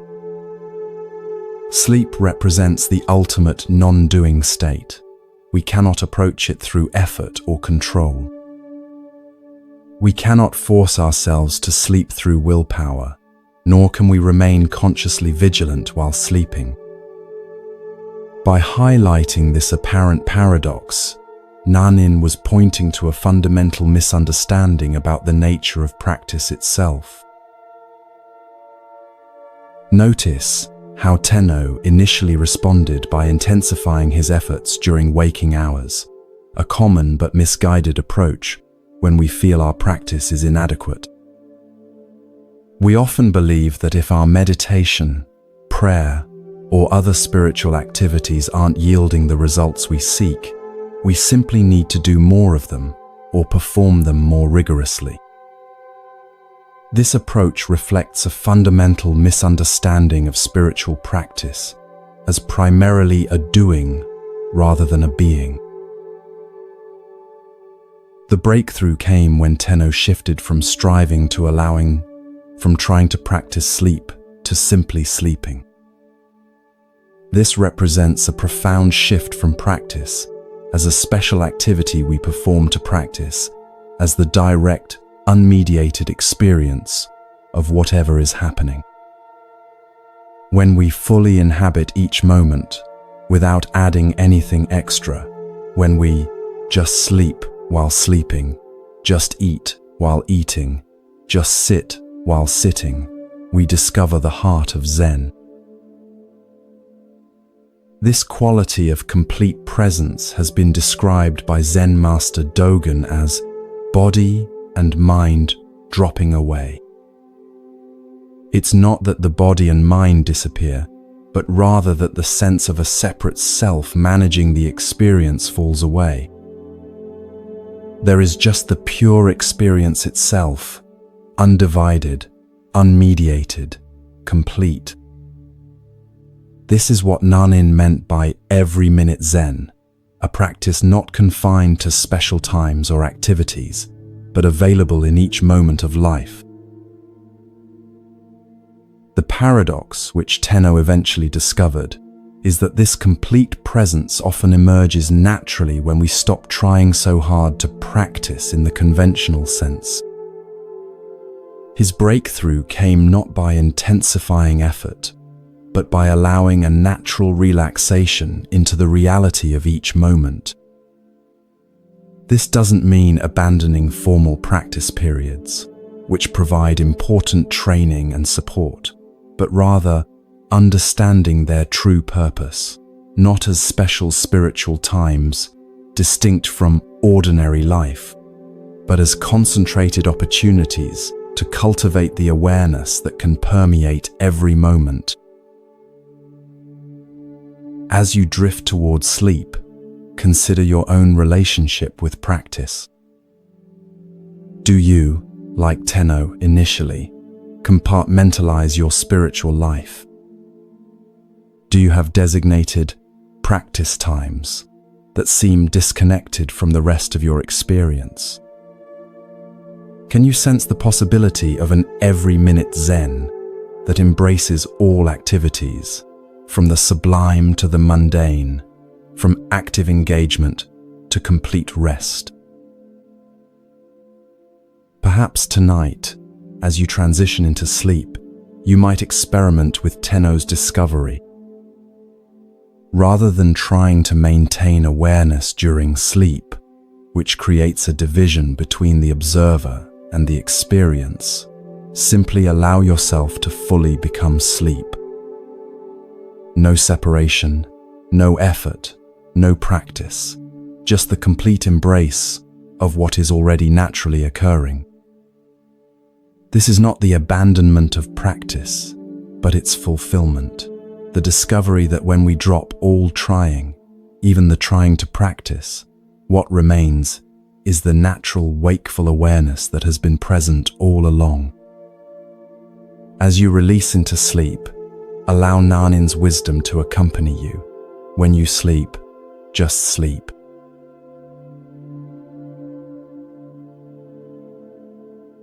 Feel your body growing heavier, your breath slower and deeper with each passing moment. The concerns of your day gradually dissolve as you journey to a different time and place. The familiar surroundings of your room fade away, replaced by the sights, sounds, and scents of ancient Japan. You find yourself approaching a modest temple nestled among pine-covered hills.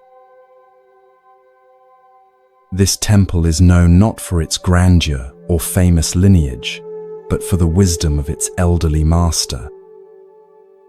Though his name has been forgotten in historical records, his teachings live on through stories passed down through generations of students. The temple grounds are simple, but meticulously maintained. Stone pathways swept clean, gardens tended with care, buildings modest but in good repair. The atmosphere reflects the master's teaching style, unpretentious, practical, and directly addressing the challenges of everyday life. As you approach the main hall, you notice unusual activity. A prosperous merchant has arrived with his entourage, servants carrying elaborate gifts, fine horses tethered nearby, the merchant himself dressed in silk robes that mark his wealth and status. Such a visitor is uncommon at this humble temple, which typically attracts local farmers, tradespeople, and the occasional wandering monk.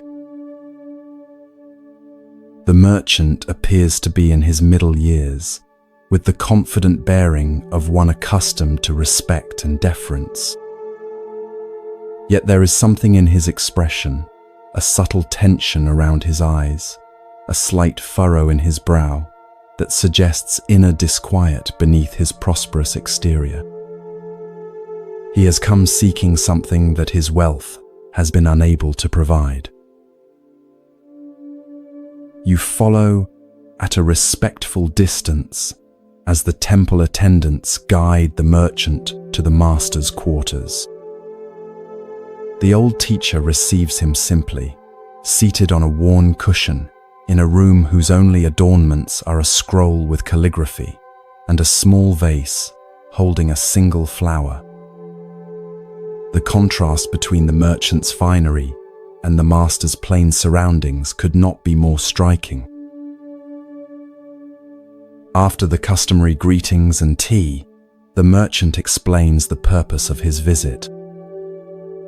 "Venerable Master," he begins, his voice carrying the refined accent of the capital, "I have achieved considerable success in my business enterprises. My warehouses are filled with goods, my ships sail to distant ports, and my home lacks no comfort or luxury." He pauses, his expression shifting subtly. "And yet, despite these accomplishments, I find no lasting satisfaction. A sense of emptiness persists that no acquisition seems able to fill." The master listens attentively, his weathered face revealing neither judgment nor surprise. When the merchant finishes, The old teacher asks simply, "What do you seek?" The merchant considers this question carefully. "I believe I seek peace of mind," he finally responds. "And perhaps a way to use my resources that brings genuine fulfillment rather than merely adding to my possessions." The master nods, then poses another question. "In your business dealings, what principle guides your determination of fair prices?" Caught off guard by this seemingly unrelated inquiry, the merchant nevertheless answers thoughtfully. "I consider the cost of materials, the labor involved, the rarity of the item, and what the market will bear. For unique goods, I might increase the price considerably, while common items command only a modest profit. This is the standard practice among merchants. And in your charitable giving," the master continues, "what principle determines the amount you contribute?" The merchant shifts uncomfortably. "I give according to what seems appropriate for a man of my position. For public projects that bring recognition, I might give substantial amounts. For lesser causes, smaller donations suffice." The master's expression remains unchanged, but his next question penetrates deeper. "And how do you determine the value of a human life?" The merchant looks genuinely perplexed. "I don't understand, master. How can one assign value to a life?" "Yet you do so regularly," the master responds quietly. "When you decide how much profit to extract from those who labor for you, when you determine what portion of your wealth to share with those in need, when you pass a beggar on the street and decide whether to look away or offer assistance, in all these moments you are assigning value to human lives, including your own." A long silence follows as the merchant absorbs this perspective. Finally, he asks, "How then should I determine the proportion of my wealth to share with others?" Instead of answering directly, the master stands and gestures for the merchant to follow him outside. They walk to a small pond near the temple, where lilies float on the surface and koi fish swim lazily below. The master picks up a smooth stone from the path and hands it to the merchant. "Drop this into the pond," he instructs. The merchant does so, and they both watch as the stone breaks the surface, creating concentric ripples that spread outward across the entire pond. "The exact proportion," says the master, pointing to the ripples, "is this: to the extent that your actions honor the interconnectedness of all life, you will find the peace you seek. When you truly understand that your well-being and the well-being of others cannot be separated, just as these ripples cannot be contained to one part of the pond, authentic generosity naturally emerges. It is no longer a calculation of how much to give away, but a recognition that genuine wealth lies in creating ripples of benefit that extend beyond yourself." The merchant stands quietly by the pond, watching as the ripples gradually subside and the water returns to stillness, reflecting the sky above. Something shifts in his expression, a softening around the eyes, a release of the subtle tension he carried. Without speaking, he and the master return to the temple. Before departing, the merchant arranges to leave a generous donation for the temple. But more significantly, he speaks with the master about establishing a new approach to his business, one that will ensure fair compensation for workers, reasonable prices for customers, and systematic support for those in need throughout the regions where he conducts trade.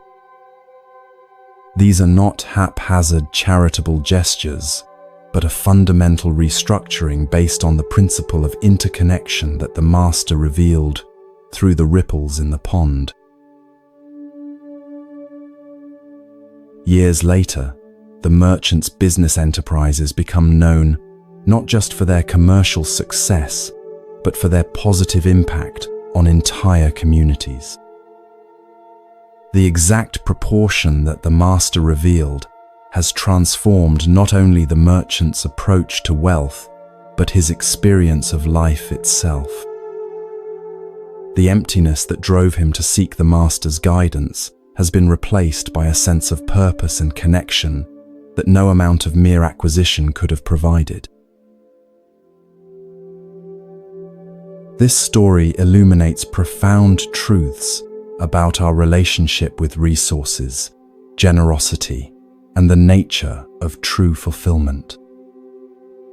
At its heart is the recognition that we exist in a web of interconnection where artificial boundaries between self and other obscure a deeper reality. The master's demonstration with the stone and pond offers a vivid metaphor for this truth. Just as ripples cannot be contained to one section of water, but naturally extend across the entire surface, our actions inevitably affect the larger whole of which we are part. The merchant's initial approach to charity, calculating appropriate amounts based on status, recognition, or social expectations, reflects how many of us think about giving. We ask, how much should I give? What's the right percentage? What's required or expected? These questions assume a fundamental separation between giver and recipient, between my resources and others' needs. They frame generosity as a transaction rather than a recognition of interconnection. The exact proportion revealed by the master transcends these calculations. It's not a formula or percentage, but a principle. Authentic generosity flows naturally from the recognition that our well-being is inseparable from the well-being of others. When we truly understand this, giving becomes less about charity in the conventional sense and more about honoring the reality of our interdependence. We recognize that creating conditions where others can thrive ultimately enriches our own experience as well. This principle applies not just to financial resources, but to all forms of giving, our time, attention, skills, and presence. When we offer these gifts from a recognition of our interconnection rather than from obligation or expectation of return, they carry a different quality. There's a naturalness and joy in such giving that is absent when we're merely fulfilling social obligations or attempting to accumulate spiritual merit. The merchant's transformation illustrates another key insight, that the emptiness he experienced amid material abundance couldn't be filled by acquiring more, but only by recognizing his place within a larger whole. This echoes a central teaching across wisdom traditions, that lasting fulfillment arises not from satisfying the self's endless desires, but from transcending exclusive identification with the separate self. As we extend our concern and care beyond our immediate interests, we paradoxically experience a deeper sense of meaning and sufficiency. In the language of Buddhism, this shift reflects the movement from a consciousness dominated by greed, aversion, and delusion, the three poisons that create suffering, to one characterized by generosity, compassion, and wisdom. The master didn't ask the merchant to abandon his business or give away all his wealth. Rather, he invited him to transform his relationship with resources by recognizing the illusory nature of separation and allowing that recognition to inform his decisions. As you drift towards sleep, consider the ripples that your own life creates in the pond of interconnection. Where might you be calculating giving based on external measures rather than recognizing fundamental interconnectedness? How might your approach to resources, whether material wealth, time, attention, or care, shift if viewed through the lens of interdependence rather than separation? Perhaps the exact proportion that brings lasting fulfillment is not a numerical formula, but a way of being that honors the reality that, like ripples in a pond, our well-being and the well-being of others cannot ultimately be separated.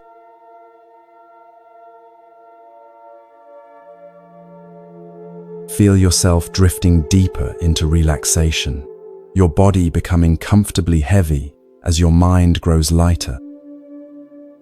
The boundaries between waking and dreaming begin to blur as you journey to feudal Japan, to a time when Zen Buddhism was flourishing throughout the country. The concerns of your day gradually dissolve as you find yourself approaching a mountain temple known for its rigorous training and the profound wisdom of its master. The temple is nestled among ancient cedars that sway gently in the mountain breeze. Stone lanterns line the path leading to its entrance, and the air carries the delicate scent of incense. Unlike the grand temples of Kyoto, this one is relatively modest, its beauty lying in its harmony with the natural surroundings rather than in elaborate ornamentation.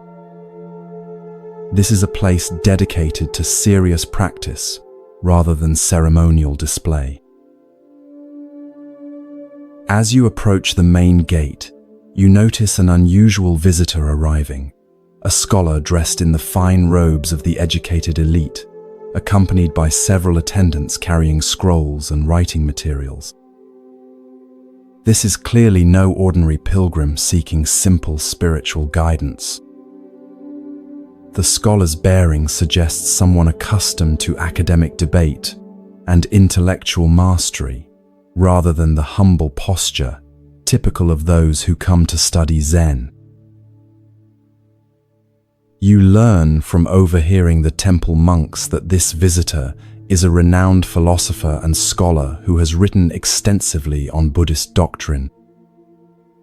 His commentaries on sutras are studied throughout the country, and his reputation for intellectual brilliance is matched only by his confidence in debate. He has come to challenge the temple's master, believing that through rigorous philosophical questioning, he can either expose limitations in the Zen approach or gain new insights to incorporate into his scholarly work. The scholar is escorted to the master's modest quarters. You follow discreetly, curious about how this encounter between intellectual prowess and Zen directness will unfold. The master, an elderly monk with a weathered face and clear eyes, receives the scholar without ceremony, inviting him to sit on a simple cushion across from his own. "I have studied Buddhist texts extensively," the scholar begins, "and have engaged in debate with masters of various schools. I find Zen's claim to transmission beyond words and letters philosophically problematic. If truth cannot be expressed in language, how can it be communicated at all? And if it can be communicated without words, why have Zen masters themselves written so many commentaries?" The master listens attentively, neither impressed nor dismissive. When the scholar finishes his opening challenge, the master asks simply, "Would you like some tea?" Somewhat taken aback by this seemingly irrelevant response, the scholar nevertheless agrees. As the master prepares the tea with mindful movements, the scholar launches into a detailed critique of Zen methodology, citing apparent contradictions between different masters' approaches and questioning the efficacy of meditation compared to intellectual analysis. The master places a cup of tea before the scholar without comment and returns to his seat. Undeterred, the scholar continues his philosophical questioning, touching on the nature of Buddha nature, the problem of dualistic thinking, and the paradoxes inherent in seeking enlightenment through practice. His arguments are well constructed and draw upon an impressive range of textual sources. Throughout this intellectual barrage, the master remains silent, neither agreeing nor disagreeing, neither defending Zen nor criticizing the scholar's approach. His face reveals neither impatience nor boredom, just present attention. As evening approaches and the light begins to fade, the scholar's questions continue unabated. A young monk brings in a lamp and, seeing that the room has grown chilly with the mountain evening, lights a fire in the small hearth. The master occasionally tends the fire with a poker, but offers no response to the scholar's increasingly frustrated attempts to elicit a definitive answer to his philosophical challenges. Hours pass. The scholar, determined to receive some form of engagement, continues his questioning past midnight. His attendants have long since retired to the quarters provided for them, but the scholar remains, his intellectual persistence matching the master's silent endurance. The fire burns low, casting gentle shadows across the simple room. Near dawn, the scholar, exhausted but still determined, poses what he considers his most penetrating question: what is the essential nature of mind itself, beyond all conceptual formulations? At this, the master suddenly stands, takes the fire poker, and holds it up before the scholar's face. "Do you see this poker?" he asks, breaking his night-long silence. "Of course I see it," replies the scholar, perplexed by this simple question after hours of sophisticated philosophical inquiry. In a swift motion, the master lightly taps the scholar on the shoulder with the poker and says, "Then you have your answer." The poker is iron, forged in fire, cooled in water, and now warm from the flame. It is exactly what it is, nothing added, nothing taken away. Your mind, in this moment of direct perception, is no different. The scholar stares at the poker, then at the master. Something shifts in his expression, a subtle release of tension, a softening around the eyes.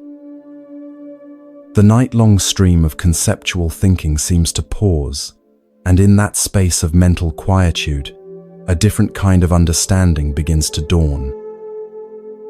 For perhaps the first time, he experiences the directness the master has been demonstrating through his silence.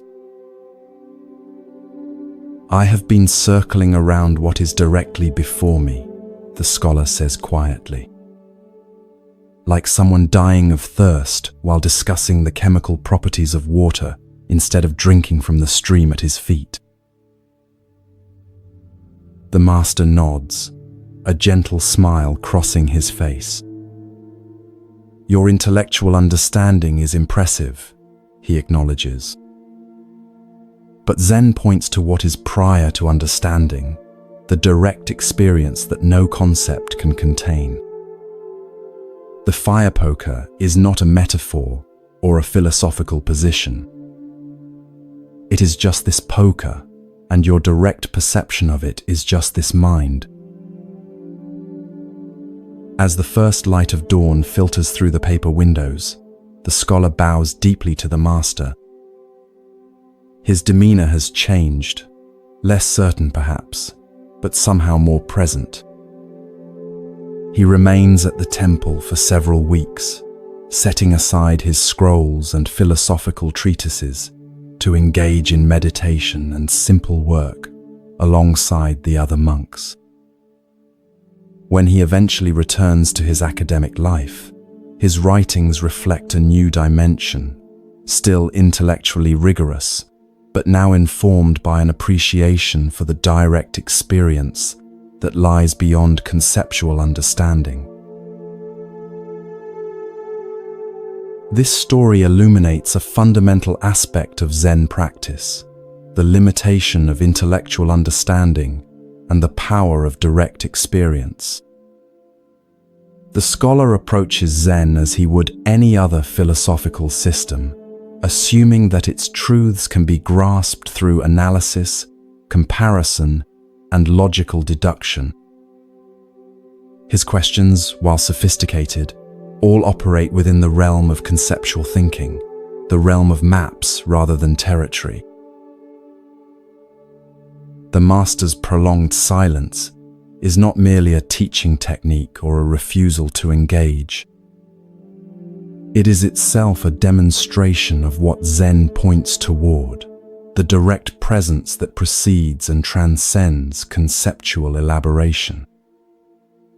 By neither defending Zen philosophically nor dismissing the scholar's questions, the master creates a space where something beyond intellectual exchange can potentially emerge.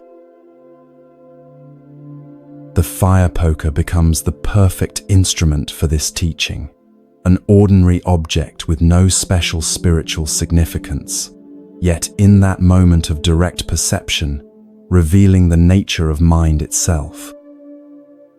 When the master asks, "Do you see this poker?" he is pointing to the immediacy of perception that occurs before thought categorizes, analyzes, or evaluates. This direct seeing is what Zen means by original mind or Buddha nature, not some mystical state or philosophical concept, but the simple, ordinary awareness that is always present, yet often overlooked as we become entangled in our thoughts about reality rather than reality itself. Notice the critical role of persistence in this story. Had the scholar given up after a few hours of the master's silence, the breakthrough might never have occurred. It was precisely his exhaustion, the wearing down of his habitual intellectual approach, that created the conditions for a different kind of understanding to emerge. Sometimes, our most cherished mental habits must be exhausted before we can experience the simplicity that lies beyond them. This parallels the experience of many who practice meditation. Often, we begin with concepts about what meditation should accomplish or what enlightenment might feel like. We analyze our experiences, evaluate our progress, and compare our practice to our expectations. Only when this conceptual approach is thoroughly exhausted, often after many hours on the cushion, does the mind naturally settle into direct presence, neither grasping at experiences nor rejecting them, simply being with what is. The scholar's realization that he has been circling around what is directly before me reflects a universal human tendency. We often become so engrossed in our thoughts about reality that we miss the direct experience of it. We analyze relationships instead of being fully present with others, theorize about happiness rather than noticing moments of contentment when they arise, accumulate spiritual concepts instead of living from the awareness that all such concepts attempt to describe. The master's acknowledgement of the scholar's intellectual abilities is significant. Zen doesn't reject intellectual understanding, it simply recognizes its limitations. Concepts and analyses have their place. They help us organize experience, communicate with others, and solve practical problems. But they are tools rather than the truth itself, maps rather than the territory they represent. When we mistake the map for the territory, when we confuse our concepts about reality with reality itself, we remain trapped in what Zen calls the ghost cave of conceptual thinking. As you drift towards sleep, consider where in your own life you might be circling around what is directly before you. Perhaps you've read many books about mindfulness without experiencing the simple presence of this moment. Maybe you've analyzed a relationship extensively without being fully present with the actual person. Or perhaps you've accumulated spiritual concepts while overlooking the awareness in which all concepts appear. The fire poker is always right here, in the sound of your breath, the feeling of your body against the bed, the simple awareness that witnesses all experience. No special state is required to access this directness. It's available in every ordinary moment, requiring only that we pause our endless thinking about experience long enough to experience directly.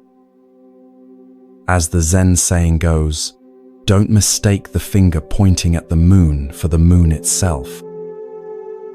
All spiritual teachings, including this story, are merely fingers pointing toward the direct experience that is always available, always present, waiting to be recognized beneath the stream of our thoughts about it.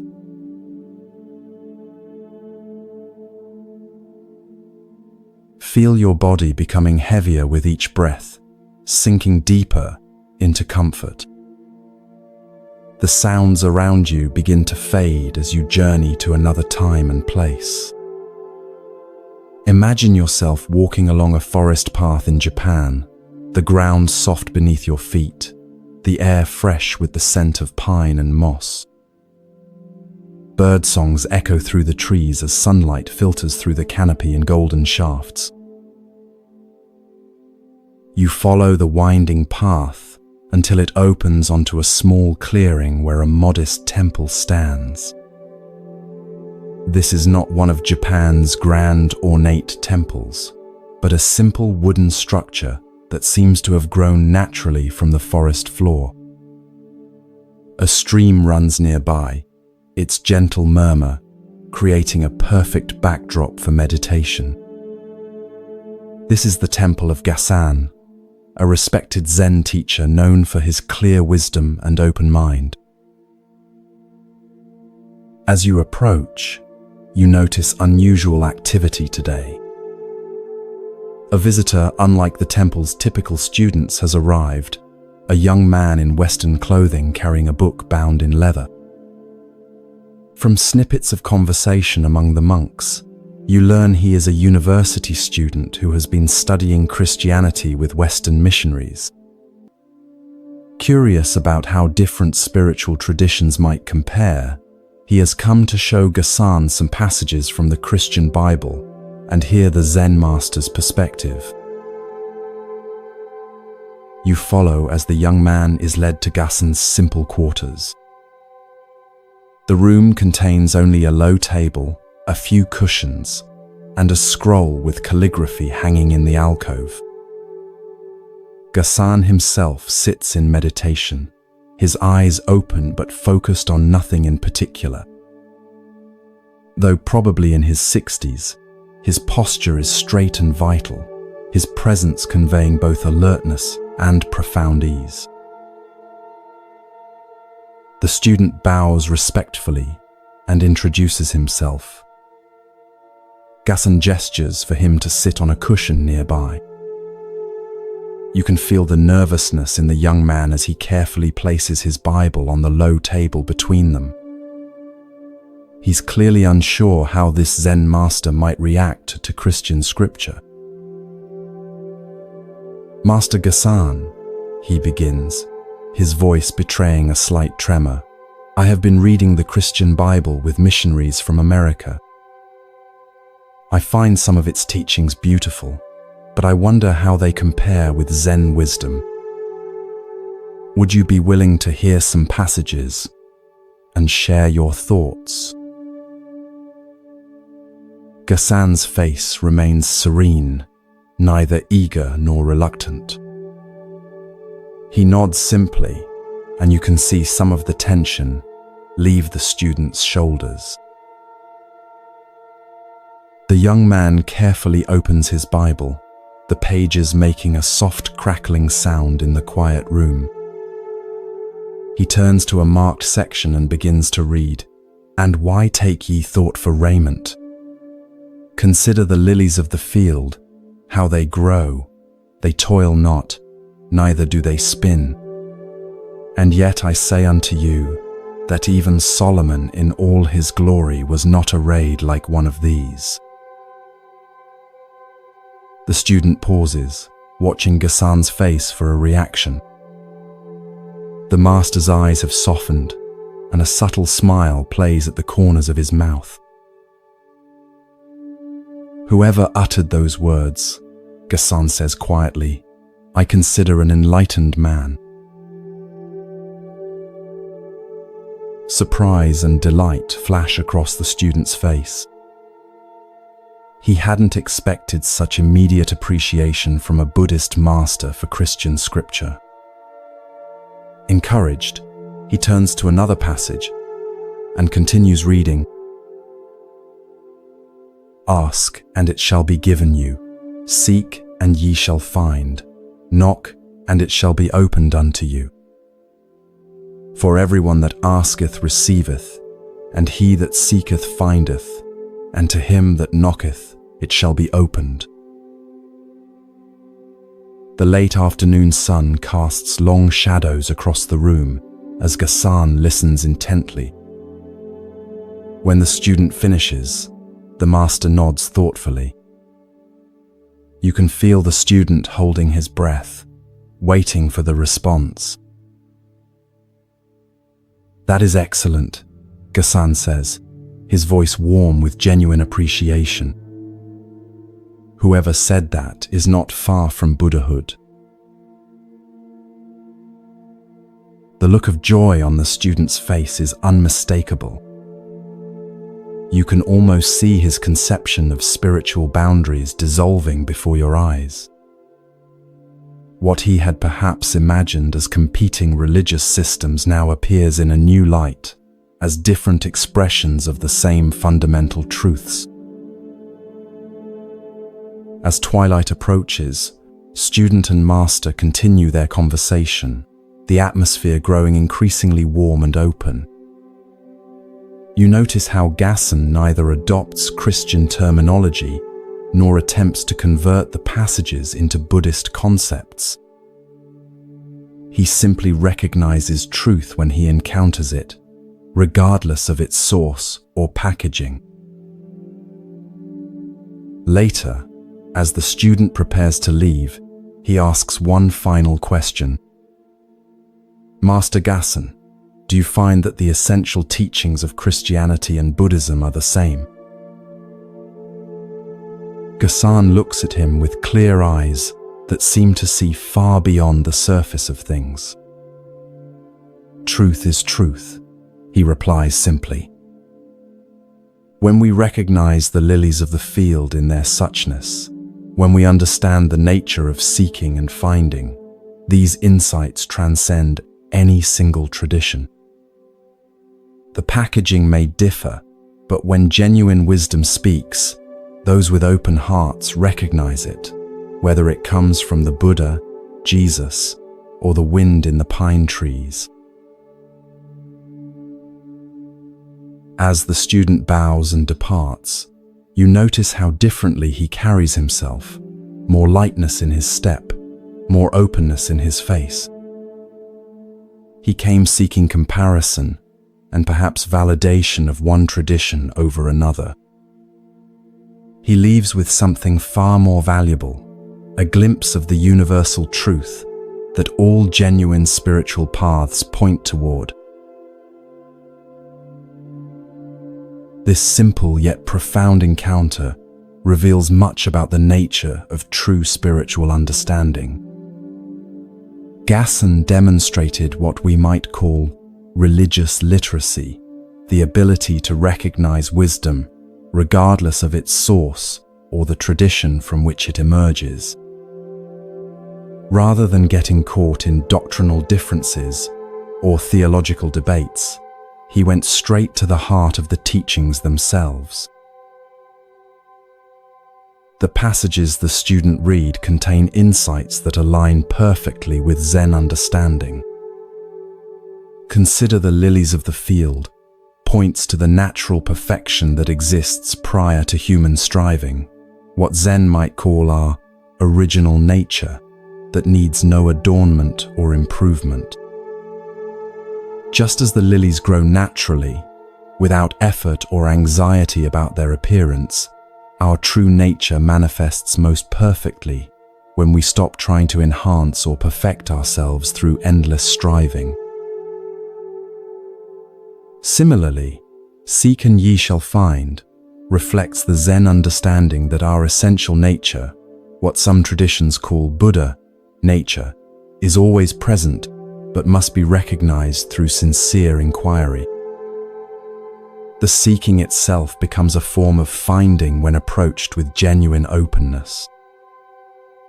This parallels the Zen saying, "What you seek is where you stand," pointing to the immediate availability of what we often believe is distant or separate from us. Notice that Gassan didn't need to convert these teachings into Buddhist terminology or claim them for his own tradition. His response reflects a recognition that truth is not the exclusive property of any single religion or philosophy.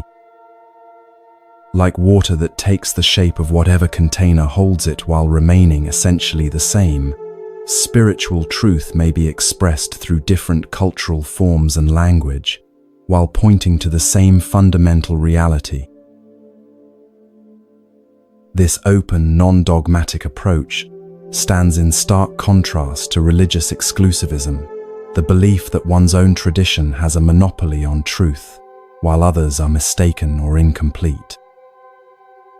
Gassan demonstrates a more inclusive understanding that sees different spiritual traditions not as competitors, but as diverse expressions of human wisdom responding to the same fundamental questions: what is our true nature? How should we live? What constitutes a life of meaning and freedom from suffering? As you rest tonight, consider where in your own thinking you might be creating unnecessary boundaries between wisdom, traditions, or sources of insight. Perhaps you've dismissed certain teachings because they come from a tradition different from your own. Maybe you've been caught in comparing spiritual paths rather than recognizing the universal truths they all point toward in their own ways. Gassan's approach invites us to become wisdom collectors rather than belief defenders, to recognize truth wherever we encounter it, whether in ancient texts, modern science, artistic expression, or our own direct experience. This doesn't mean that all spiritual teachings are identical or equally valuable in all contexts, but it suggests that genuine wisdom has a universal quality that resonates beyond the boundaries of any single tradition. As your awareness drifts towards sleep, imagine yourself sitting in Gassan's simple room, sunlight filtering through paper windows, the sound of the stream mixing with birdsong outside. Feel the openness that comes when we stop deciding in advance where truth can and cannot be found. Like Gassan, we might discover that wisdom speaks in many languages, and that an open heart recognizes its voice, regardless of the words it uses. This recognition doesn't diminish our own tradition, but enriches it, connecting us to the larger human quest for understanding that transcends all boundaries of time, culture, and belief.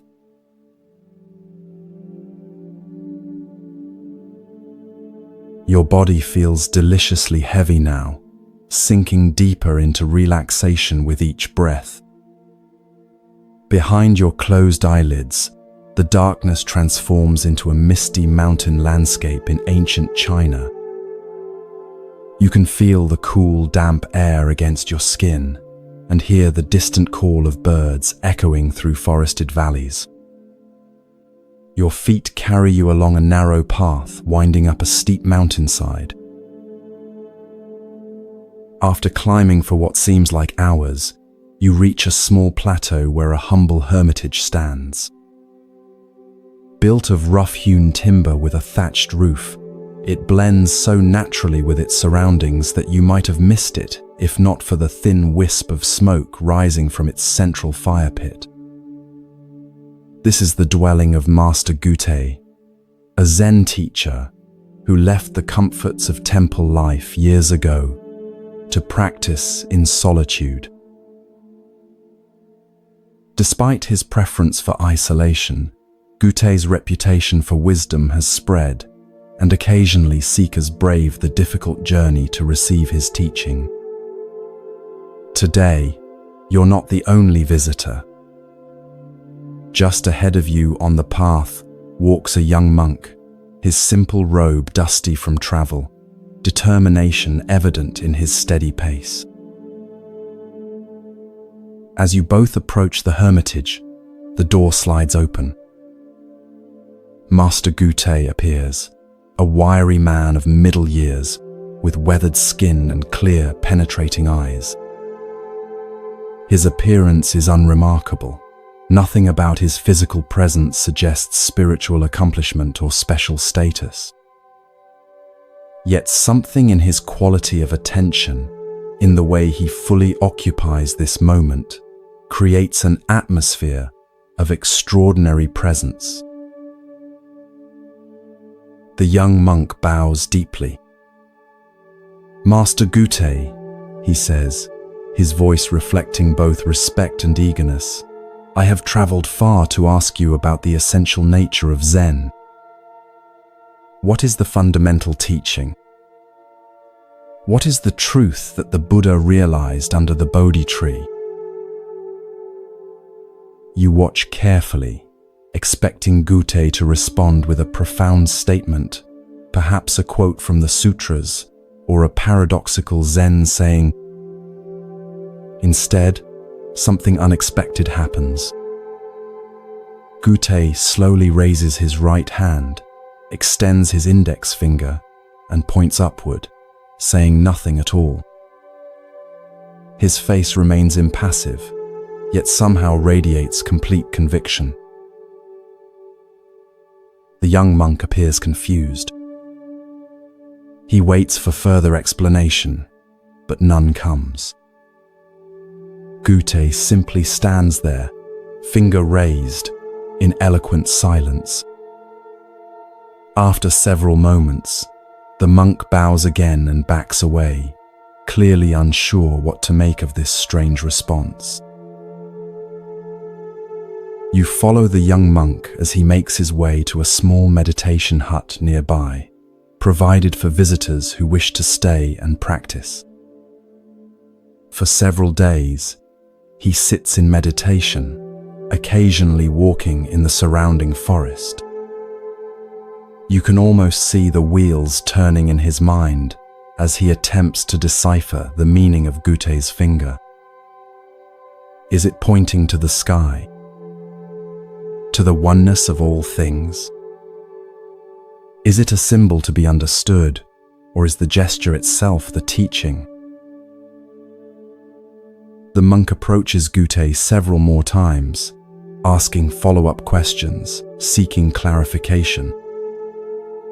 Each time, regardless of what is asked, Gute responds only by raising his index finger. Nothing more. You notice how the raised finger itself begins to take on a mysterious power, not as a conceptual explanation, but as a direct expression of something beyond words. Weeks pass. The monk remains at the hermitage, helping with daily chores, carrying water from the stream, chopping firewood, preparing simple meals. Throughout these activities, he continues to contemplate the meaning of the master's finger. You observe how, despite his confusion, something is shifting in his demeanor, a subtle loosening of his intellectual grasping, a growing receptivity to direct experience rather than explanation. One morning, the monk encounters a wild-eyed boy of about 10 years old, who occasionally brings supplies to the hermitage from the nearest village. The boy has heard about the famous one-finger Zen of Master Gute and with childish mischief raises his own finger when he sees the monk approaching. "That's Master Gute's teaching," the boy says with a giggle, his finger pointing skyward in imitation of the master. You feel a surge of protective concern as you watch this scene unfold. The monk has been sincerely struggling with this profound teaching, and now this child seems to be making light of it. How will he respond to such apparent disrespect? To your surprise, the monk does something unexpected. He reaches out suddenly, grabs the boy's extended finger, and pulls it sharply. The boy cries out in pain, tears immediately springing to his eyes. As the boy stands there nursing his hurt finger, shock evident on his face, the monk leans in close and raises his own finger exactly as Gute does. The boy stares at the monk's finger, then at his face, and something extraordinary happens. His expression transforms from pain to sudden understanding. Without a word being exchanged, something has been transmitted between them. The boy bows awkwardly, then scampers away down the mountain path, forever changed by the encounter. That evening, as twilight casts long shadows across the plateau, you see the monk approach Gute's hermitage one final time. His demeanor is different now, more settled, more present. When Gute slides open the door, the monk bows and then, with perfect timing, raises his own index finger in silent response. Gute studies him carefully, looking deep into his eyes as if searching for something beyond the mere imitation of the gesture. Whatever he sees there must satisfy him, for his weathered face breaks into a rare smile. Master and student stand facing each other, each with one finger raised, a perfect mirror image. No words are exchanged, yet volumes are communicated in that silent moment. The next day, the monk prepares to depart. As he shoulders his small travel pack, Gute appears to see him off. With a twinkle in his eye, the master raises his finger one last time. The monk bows deeply, turns, and begins his descent down the mountain path. You notice he doesn't look back, yet somehow carries Gute's presence with him, not as a memory or concept, but as a living reality that has become part of his own being. Years later, the monk himself becomes a respected teacher. When students come asking about the essential nature of Zen, he simply raises his index finger, carrying forward Gutei's direct transmission. The teaching continues, not as a philosophy to be understood or a belief to be accepted, but as a living gesture pointing directly to what cannot be captured in words. This story illuminates the heart of Zen's approach to spiritual transmission, the direct pointing to truth beyond conceptual understanding. Gutei's raised finger is not a symbol to be decoded or a metaphor to be interpreted. It is itself the direct expression of what Zen calls suchness, the immediate, unfiltered reality prior to our mental categories and explanations. Notice how the young monk initially approached Gutei with questions that assumed truth could be packaged in concepts. What is the fundamental teaching? What is the truth that the Buddha realized? These questions reflect our common assumption that spiritual understanding is primarily about acquiring the right ideas or beliefs. Gutei's finger cuts through this assumption, offering not an explanation, but a direct pointing to reality itself. The monk's journey from confusion to understanding parallels the path many of us walk in spiritual practice. At first, we try to grasp teachings intellectually to fit them into our existing frameworks of understanding. We want explanations, systems, practices that promise specific results. Like the monk puzzling over the meaning of Gutei's finger, we search for the correct interpretation that will satisfy our intellect. True understanding often arrives unexpectedly, not through accumulating more concepts, but through direct experience that bypasses conceptual thinking altogether. For the monk, this breakthrough came through his interaction with the boy, an encounter that moved him from intellectual contemplation to spontaneous, embodied action. In that moment, the finger ceased to be something to understand and became something to live.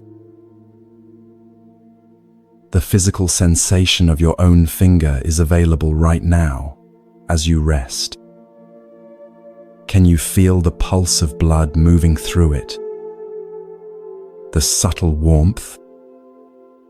The way it connects to your hand, your arm, your entire body? This direct, non-conceptual awareness is what Gutei was pointing to, not with explanations, but with the finger itself. In Zen, this direct transmission from teacher to student, outside the sutras, beyond words and letters, is considered the essence of the tradition. The story of Gutei's finger exemplifies what Zen calls mind-to-mind transmission, not the passing of concepts from one intellect to another, but the direct recognition of our shared Buddha nature, the awareness that precedes all thinking. This approach can seem frustratingly opaque to modern seekers accustomed to detailed explanations and step-by-step instructions. Yet it addresses a profound truth about spiritual awakening, that our deepest nature cannot be reached through concepts alone, just as no description of water, however detailed, can quench your thirst. Only direct experience satisfies. As you drift towards sleep, imagine yourself on that misty mountain plateau with Gutei. Feel the cool air on your skin, hear the distant call of birds. When he raises his finger, look not at what it might symbolize or represent, but at the direct reality of this moment, the sensations in your body, the rhythm of your breath, the spacious awareness in which all experience arises. Like the monk who eventually understood, you too might discover that the deepest truths are not grasped through thinking but realized through direct presence with what is, just as it is. Gute's finger continues to point the way, even now, even here.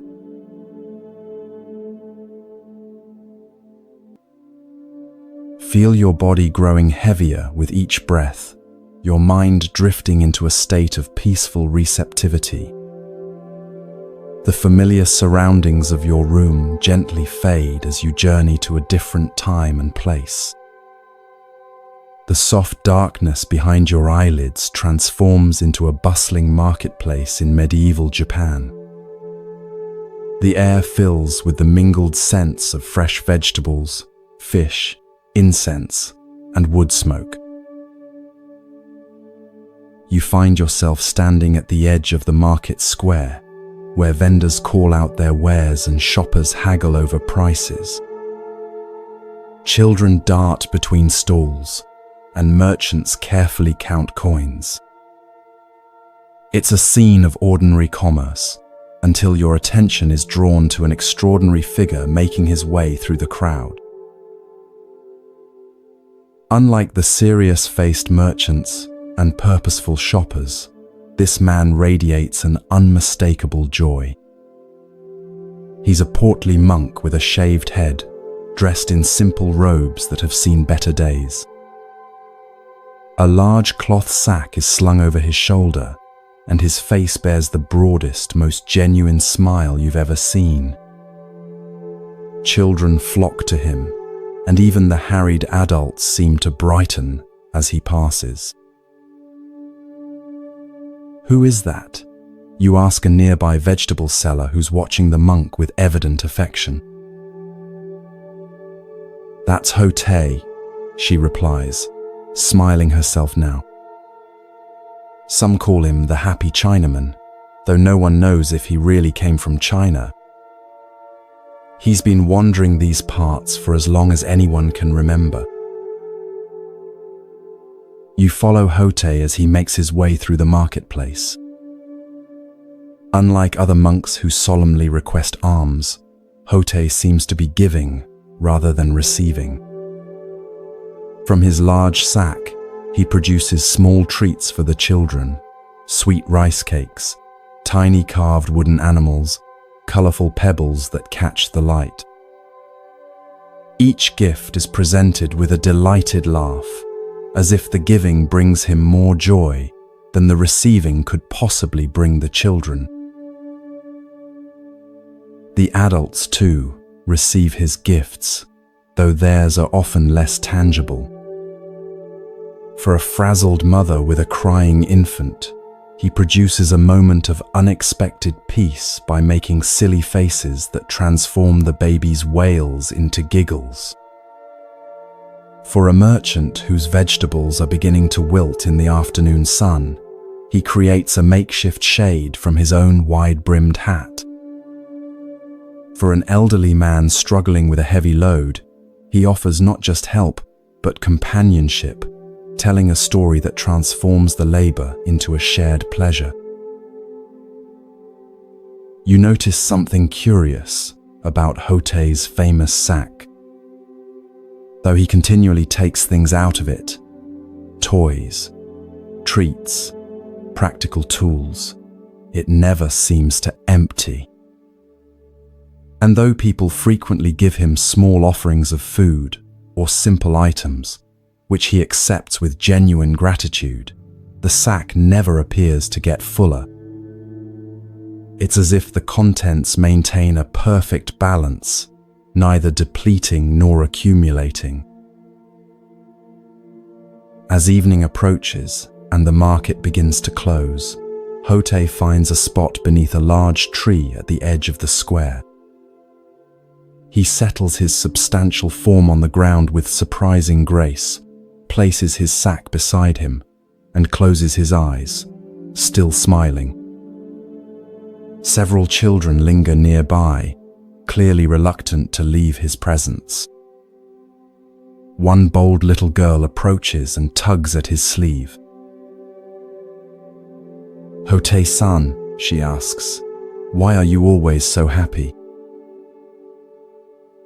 Hotei opens his eyes and regards her with such warmth that you can almost feel it from where you stand.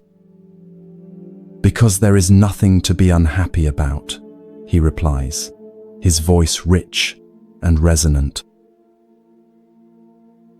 The girl frowns, clearly unconvinced. "But sometimes sad things happen," she persists. "Sometimes people are mean, or things break, or it rains when you want to play outside."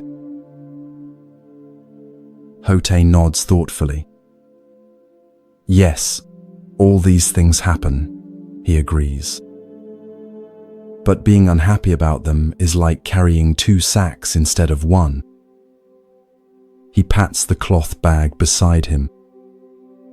"This sack I carry holds everything I need for today, no more, no less. If I carried another sack filled with worries about yesterday and fears about tomorrow, I would be too burdened to play with you or enjoy this beautiful evening." The girl considers this, her small face serious. "But how do you put down that second sack?" she asks. Hotei's laugh rings out, full of genuine delight at her wisdom. "That's the best question," he exclaims. "You put it down by noticing when you're carrying it. Right now, for instance, are you carrying that heavy second sack, or are you simply here with me under this tree?" The girl's face clears, and she giggles. "I'm here with you." "Exactly," says Hotei, his smile somehow growing even wider. "And that's all there ever is, just this moment, this place, this encounter. When we're fully here, the second sack disappears all by itself." As darkness falls, parents call their children home. The girl gives Hotei a quick, impulsive hug before skipping away. You watch as Hotei settles himself for the night, using his sack as a pillow, seemingly as content to sleep under the stars as anyone might be in the finest palace.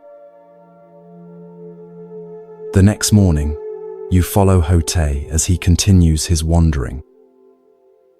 He has no particular destination, no schedule to keep, no goals to achieve. Yet his days are full of purpose, bringing joy to everyone he meets, easing suffering where he finds it, sharing the simple happiness that radiates from his being. One afternoon, you see a group of serious-looking Zen monks encounter Hotei on the road.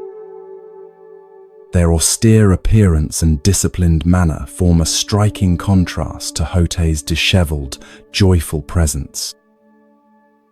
One of the monks, seemingly bothered by Hotei's unorthodox appearance and behavior, approaches him with a challenging question. "You call yourself a monk," the stern monk says, "yet you follow none of the traditional practices. You don't live in a monastery. You don't perform proper rituals. You laugh and play instead of maintaining dignified silence. What is the meaning of Zen to you?" Hotei says nothing. Instead, he simply puts down his sack. He stands there, empty-handed, his smile as natural as the sun in the sky, his presence radiating a wordless contentment that needs no explanation or defense. The questioning monk's expression shifts, first confusion, then a dawning recognition. Something in Hotei's simple gesture and unshakable presence has communicated more than 1,000 sutras could convey.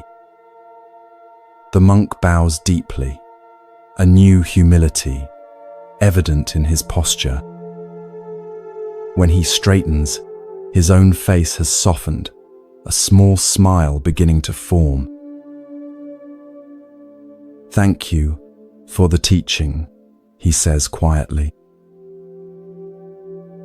Hote picks up his sack again, gives the monk a friendly pat on the shoulder, and continues on his way, spreading joy with each step, as naturally as a flower spreads its fragrance.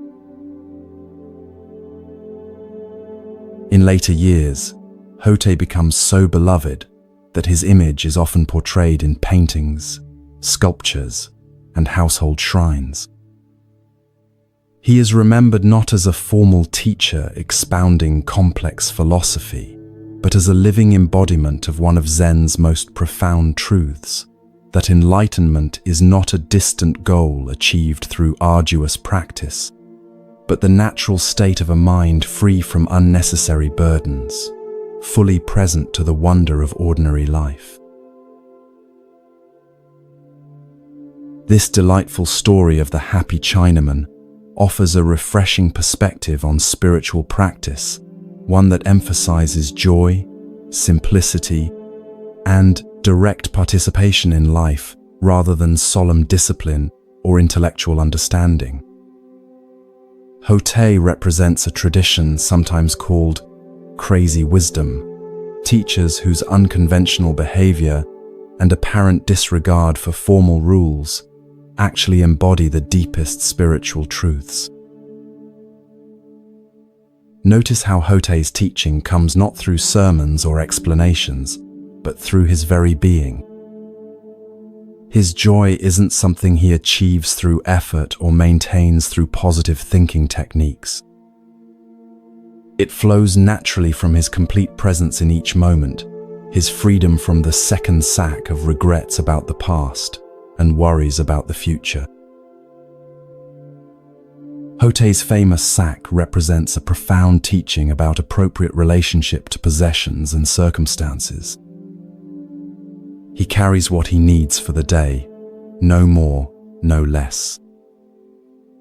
Unlike those of us who accumulate far beyond our needs, or, conversely, deny ourselves basic comforts in the name of spiritual practice, Hote demonstrates the middle way that Buddhism has always advocated, neither indulgence nor deprivation, but just what's needed for the journey.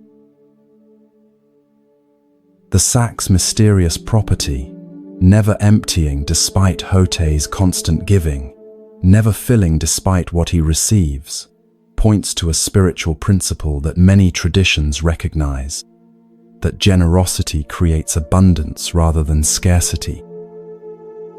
When we give from a place of joy rather than obligation, when we receive with genuine gratitude rather than entitlement, we participate in a natural flow that defies our usual economic logic of gain and loss. Hote's response to the little girl reveals his teaching method, simple, direct, and tailored to the listener's capacity for understanding. Rather than offering abstract philosophy, he uses the concrete metaphor of the second sack, making a profound spiritual truth accessible even to a child. And his delight in her question shows how he honors the wisdom that can come from any source, including the very young. The encounter with the formal monks highlights the contrast between institutional religion, with its emphasis on proper form and tradition, and direct spiritual experience that might manifest in unexpected ways. The questioning monk initially mistakes Hote's unconventional appearance and behavior for spiritual immaturity, only to discover that this seemingly simple, joyful figure has realized the very essence of what all the monastery's disciplines aim to cultivate. As you drift towards sleep, consider your own second sack, the unnecessary burdens of regret, worry, self-consciousness, or excessive planning that you might be carrying. Can you feel the weight of these mental constructions? can you sense how they pull you away from the simple joy of being fully present in this moment? Hotei's teaching offers a direct invitation: put down the second sack. Not through elaborate techniques or strenuous effort, but simply by noticing when you're carrying it and choosing to be fully here instead. In this moment of preparing for sleep, can you feel the natural contentment that arises when the mind stops its restless wandering and settles into simple presence? This is Hotei's gift, the recognition that joy is not something to be pursued or achieved, but our natural state when we remove the obstacles to experiencing it. Like the happy Chinaman himself, you might discover that the happiness you seek is not in some distant future or special circumstance, but right here, available whenever you fully arrive in the present moment.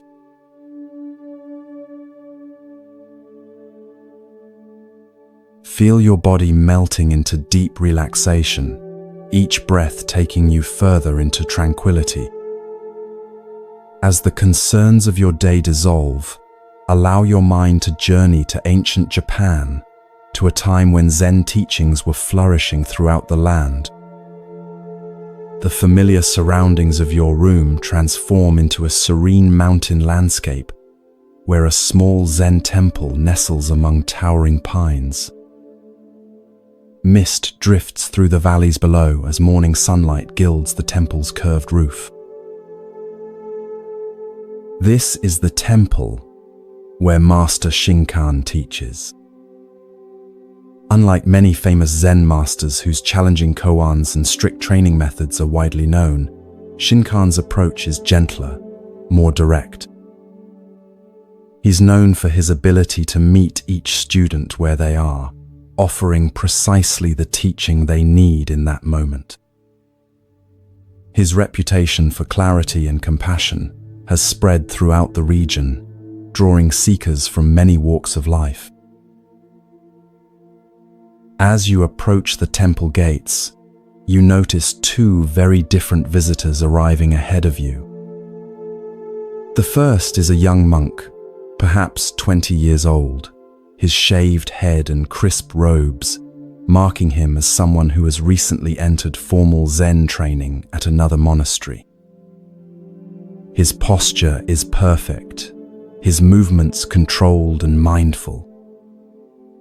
He holds a small bundle containing, you imagine, sutras and notes from his studies. The second visitor is an elderly man, his weathered face and calloused hands suggesting a lifetime of physical labor. Though clearly well into his 50s, he moves with the easy strength of someone accustomed to daily work. His clothes are simple but clean, the garb of a farmer or tradesman rather than a religious seeker.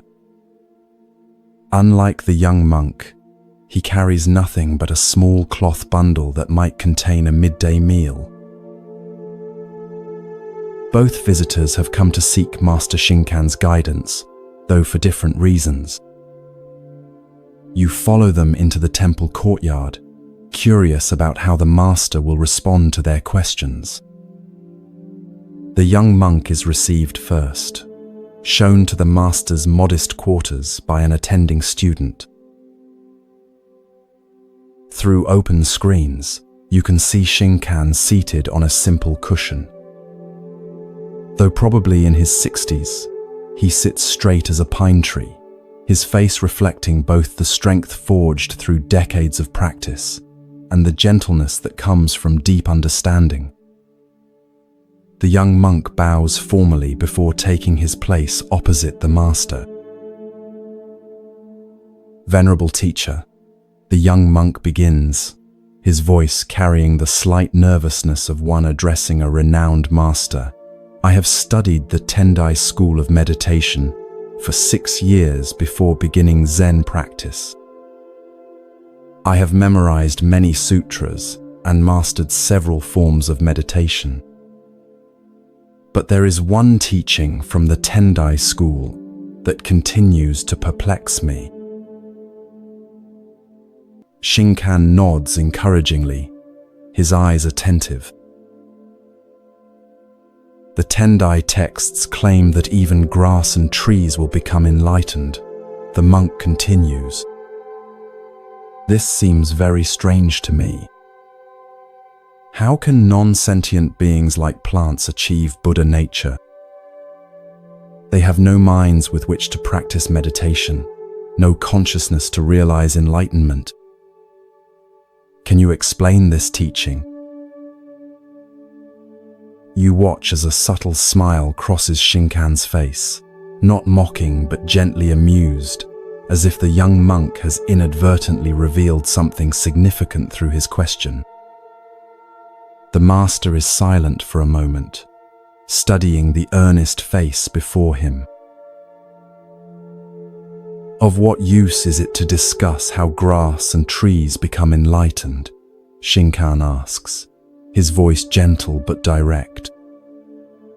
The question is how you yourself can become so. The young monk appears momentarily taken aback by this response, which neither confirms nor denies the Tendai teaching, but shifts the focus entirely.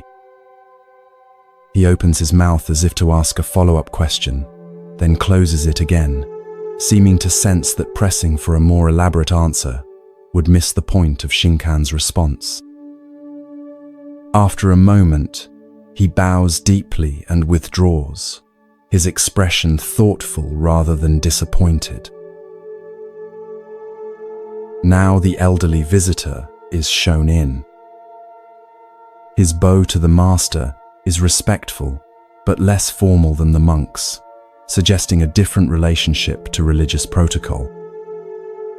He settles himself on the cushion with the natural ease of someone comfortable in his body.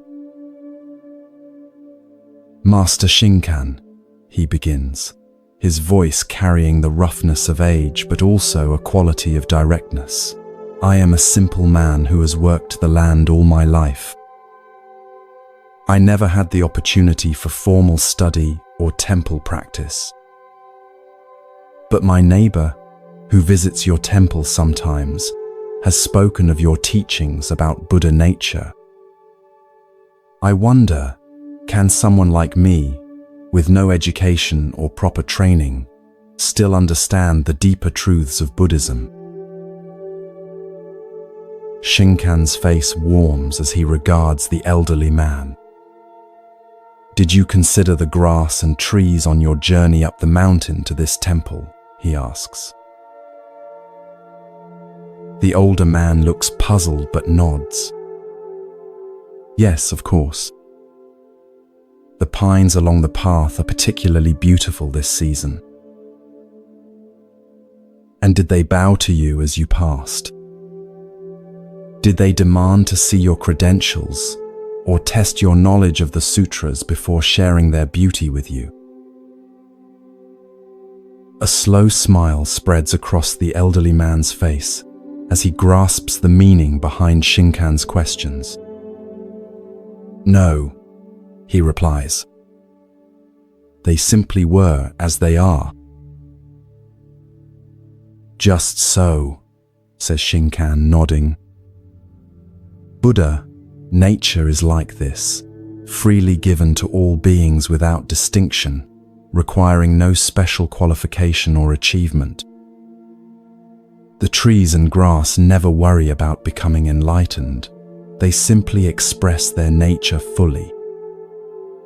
Perhaps they have something to teach us about the direct path.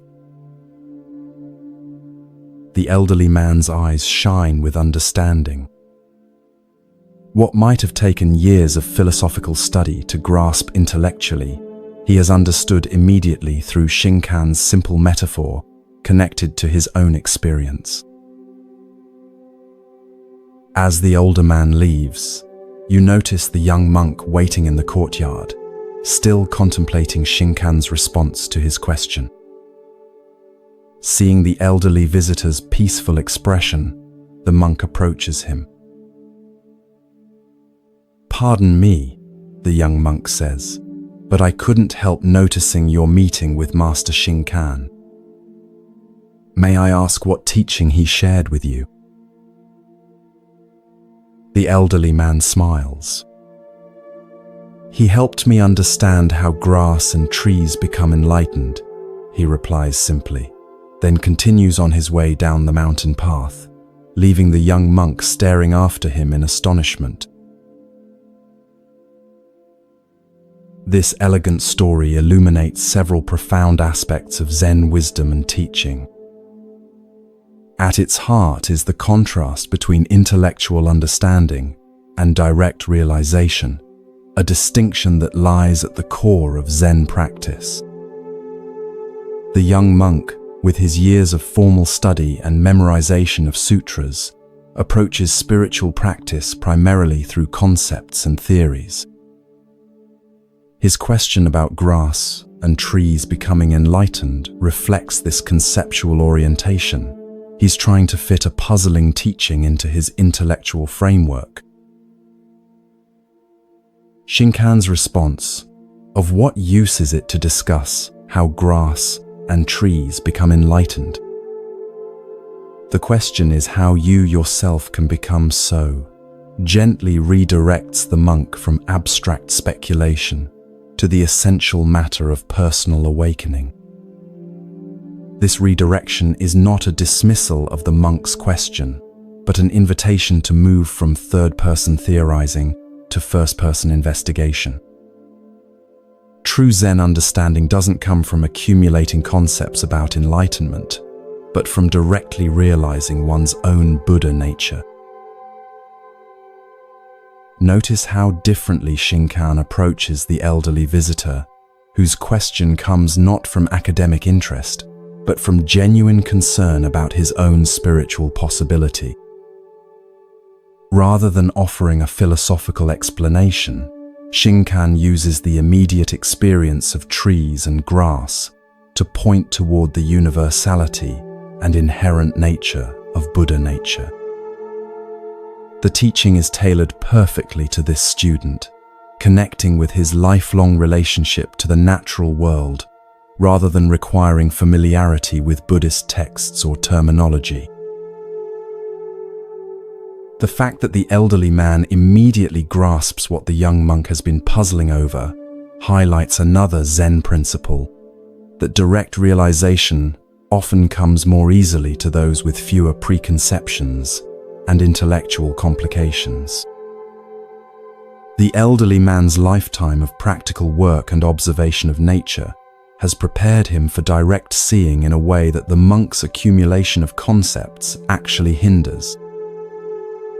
As the Zen saying goes, "In the beginner's mind, there are many possibilities, but in the expert's mind, there are few." The title question itself, "How Grass and Trees Become Enlightened," contains a misconception that Xingcan skillfully addresses without directly refuting. The question assumes that enlightenment is something to be achieved, a state to be entered through effort or practice. But from the Zen perspective, Buddha nature is not something acquired but recognized. It is the inherent nature of all beings, including plants. Grass and trees don't become enlightened. They already express their Buddha nature perfectly through simply being what they are, without self-consciousness or striving. This points to a fundamental teaching about our own practice, that awakening is not primarily about adding something new, but about recognizing what has been present all along. Like grass growing naturally toward the sun, our Buddha nature expresses itself most perfectly when we stop trying to achieve special states and simply allow our natural awareness to manifest without interference from excessive thinking and doing. The young monk's reaction to the elderly man's parting comment suggests the beginning of his own shift from intellectual understanding toward direct realization. His astonishment indicates that something has broken through his conceptual framework, perhaps the recognition that what he's been seeking through study and analysis might be more directly available than he thought. As you drift towards sleep, consider where in your own life you might be approaching important matters primarily through concepts, rather than direct experience. Perhaps you've read extensively about meditation without establishing a regular practice. Maybe you understand the principle of mindfulness intellectually, but rarely bring full awareness to ordinary moments. Or perhaps, like the young monk, you've been seeking complex explanations for something that is already perfectly expressed in the simple presence of trees and grass, in the natural awareness that is reading these words right now. Shinkan's gentle wisdom reminds us that the deepest truths are often the simplest, and that sometimes the most direct path to understanding is to stop trying to understand and simply be as naturally and completely as grass and trees, which never worry about becoming enlightened, yet perfectly express their Buddha nature in every moment. As your awareness merges with sleep, allow yourself to rest in this natural presence that requires no achievement, no special state, no complex philosophy, just the simple recognition of what has been here all along.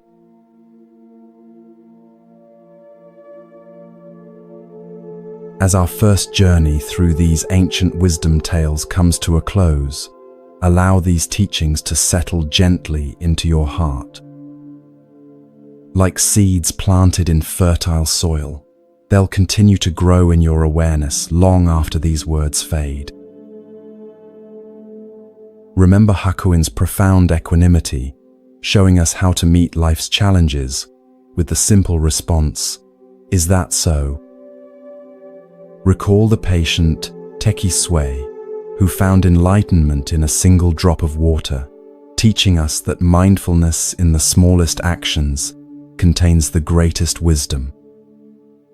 Carry with you Basui's letter to his dying disciple, reminding us that our essential nature is never born and never dies.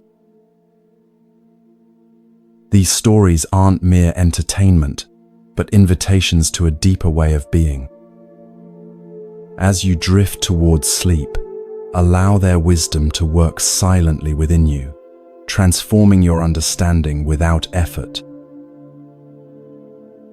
From all of us at Moonlight Temple, may you rest in profound peace, knowing that the wisdom you seek is never far away. It lives in your every breath, in your open heart, in the natural awareness that is your birthright. We'll continue our journey together in part 2, exploring more treasures from the Zen tradition. Until then, sleep well, dream deeply, and awaken to each new day with the fresh perspective these ancient teachings offer.